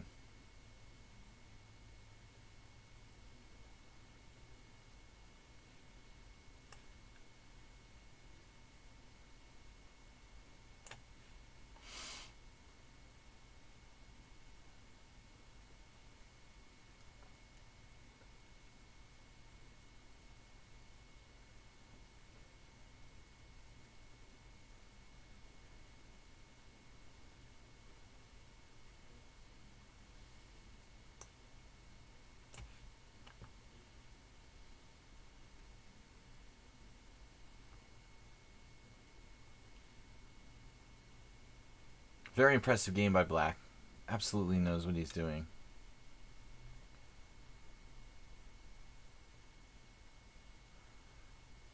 Now this one I'm not so sure about.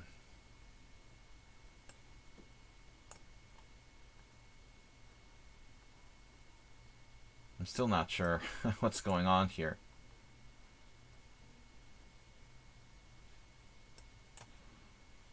I think he just sort of panicked a little bit.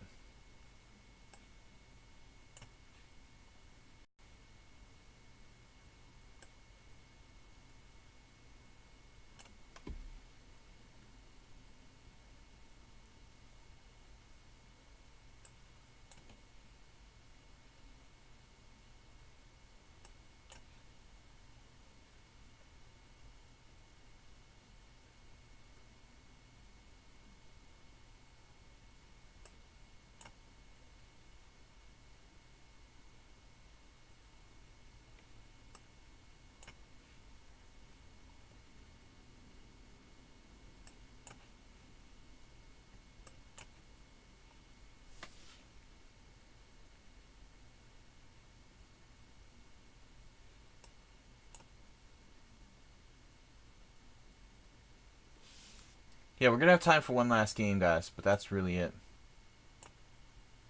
Heberbom took everything I had. He literally took everything I have, dude. 1,700. It's like the 1,700 from hell. Man, just relentless. He's totally relentless.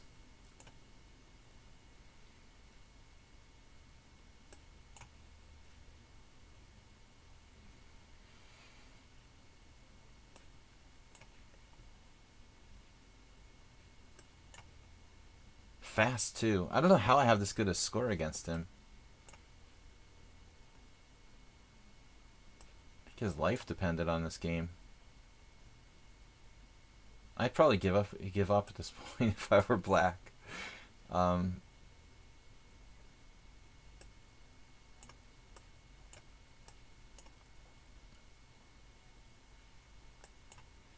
Yeah, I gave up finally. All right, I have no clue. Last game, guys. We're gonna play one last game, but I wanted to see the opening. So it's all theory through Queen H3, Rook E4, Queen F5 main line, Knight D2. So he played Knight F6. This surprising move, I was right. Like Queen G6 is the main line. So I didn't know what to do here. So my move is transposing to some sort of theory. G5. Now I didn't remember. I'm supposed to play Rook H6. But I thought that Knight G4 was good for black. I looked at this, then I forgot about it. So takes. It's unclear. Okay. He knows more than me, probably. I don't know. Okay, last game for today, guys. O's.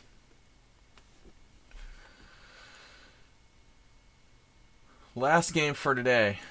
This is a casual blitz game. I got to go after this. Last quick game.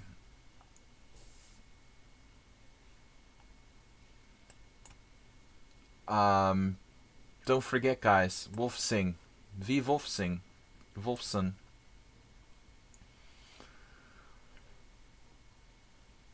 Sunday Simul. Thanks to Soltigo and JCS for moderating in the chat today. All right.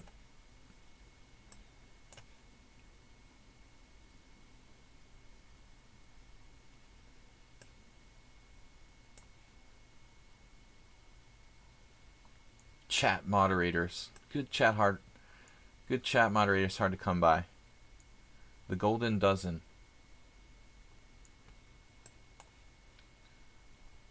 Sounds like children's books. I played B6. Did I do this again? Like another bad move? I did this once before. In a similar position, I made the same mistake. Yeah, he's like all over me. I think this is a mistake, but maybe I'm still in book. No, his knight's on F3. Usually it's like on E2. That's why I keep getting confused. Mostly people have their knights on E2 in this position. This is slightly different.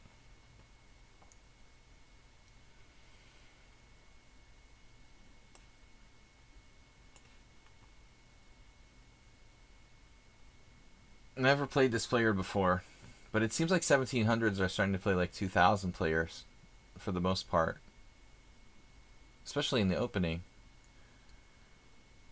The variation we had last game, I recall that variation that the Chess Explorer, Opening Explorer mentioned with knight e4, knight takes d6, and giving up the rook on h6, but I was doubting myself.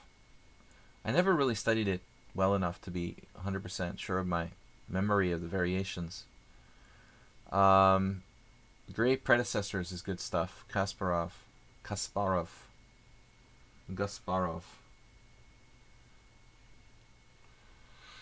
Alright, guys. D5.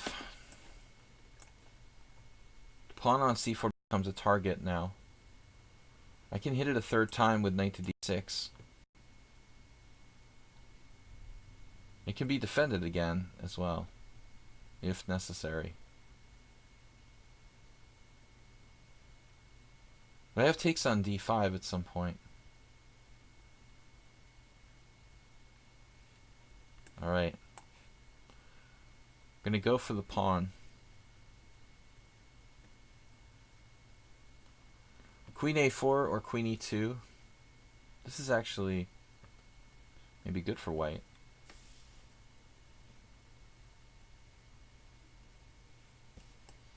Creative solutions.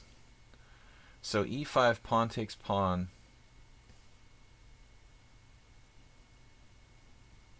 Is my idea. Just pawn takes pawn at some point. I guess he can do bishop takes h7. But he chose not to. He had bishop takes h7 and queen takes h5.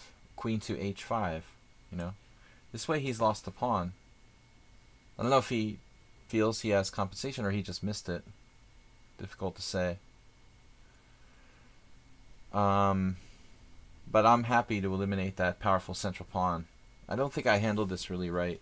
As usual, I'm kind of unsure about late opening stage in a lot of my games. I've never really been that much of a theoretician. So knight g5 is a big threat. This is not a joke.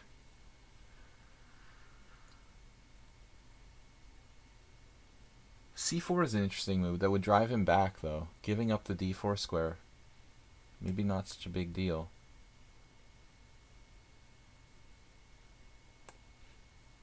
I'm going to risk it, because if I get him back to a more passive square on d1, that's probably really useful. Risk giving up this square, maybe a minor deal, minor factor, really, compared to making sure that his queen is pushed away to a less relevant position. And like d5, he can't afford to drop that pawn, Queen c2, rook takes d5. So I think this is good.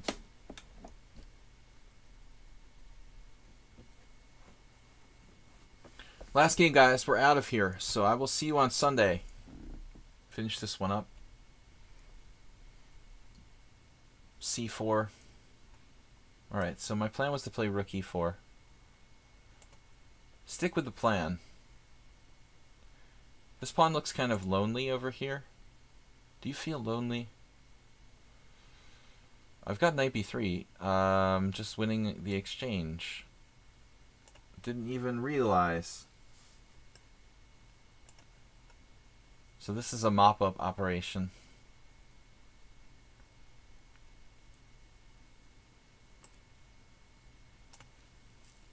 That queen is not looking too happy on a1. Queen on a1, not where it intended to be. You think Rhino mourns the loss of Sladgie? Why are you losing me? I'm just gonna be gone for one day. It's something permanent.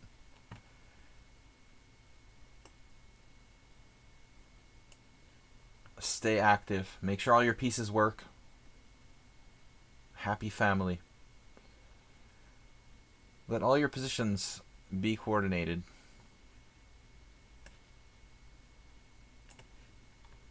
Harmony. E-harmony.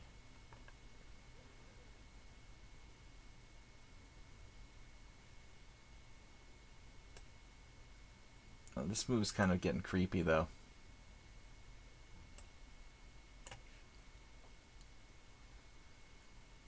Have a great weekend, guys. Let all your positions be coordinated.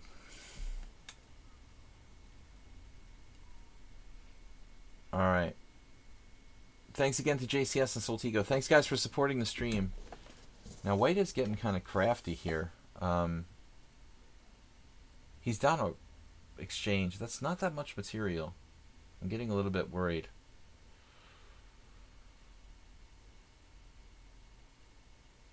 KG player.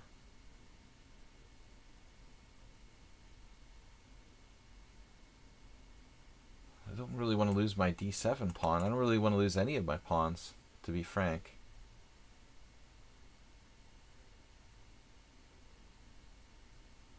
I don't have many tactics.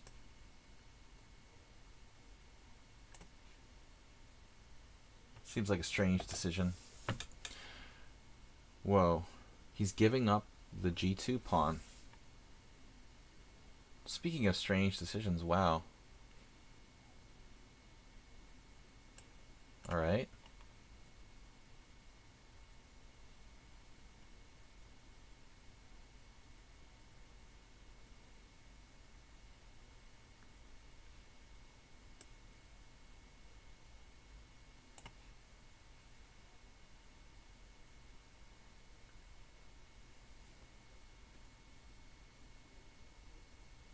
That was bad for his king safety.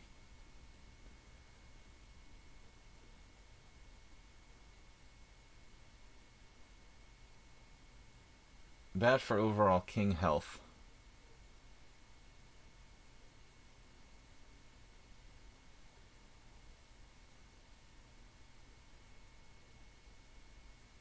He's running out of time. Thanks again for joining me, guys. Don't forget to check out my YouTube channel, Video Chess Training on YouTube. And you can't protect e4. Sorry. 40 in moment again. f3.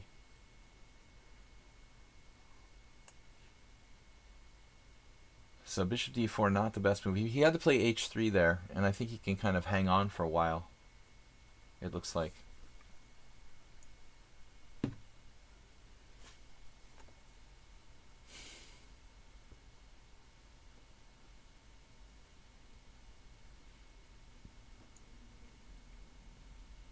Well, chess streak, when you have traditional blitz, even there I think you should take your time. But you bang out the moves you know.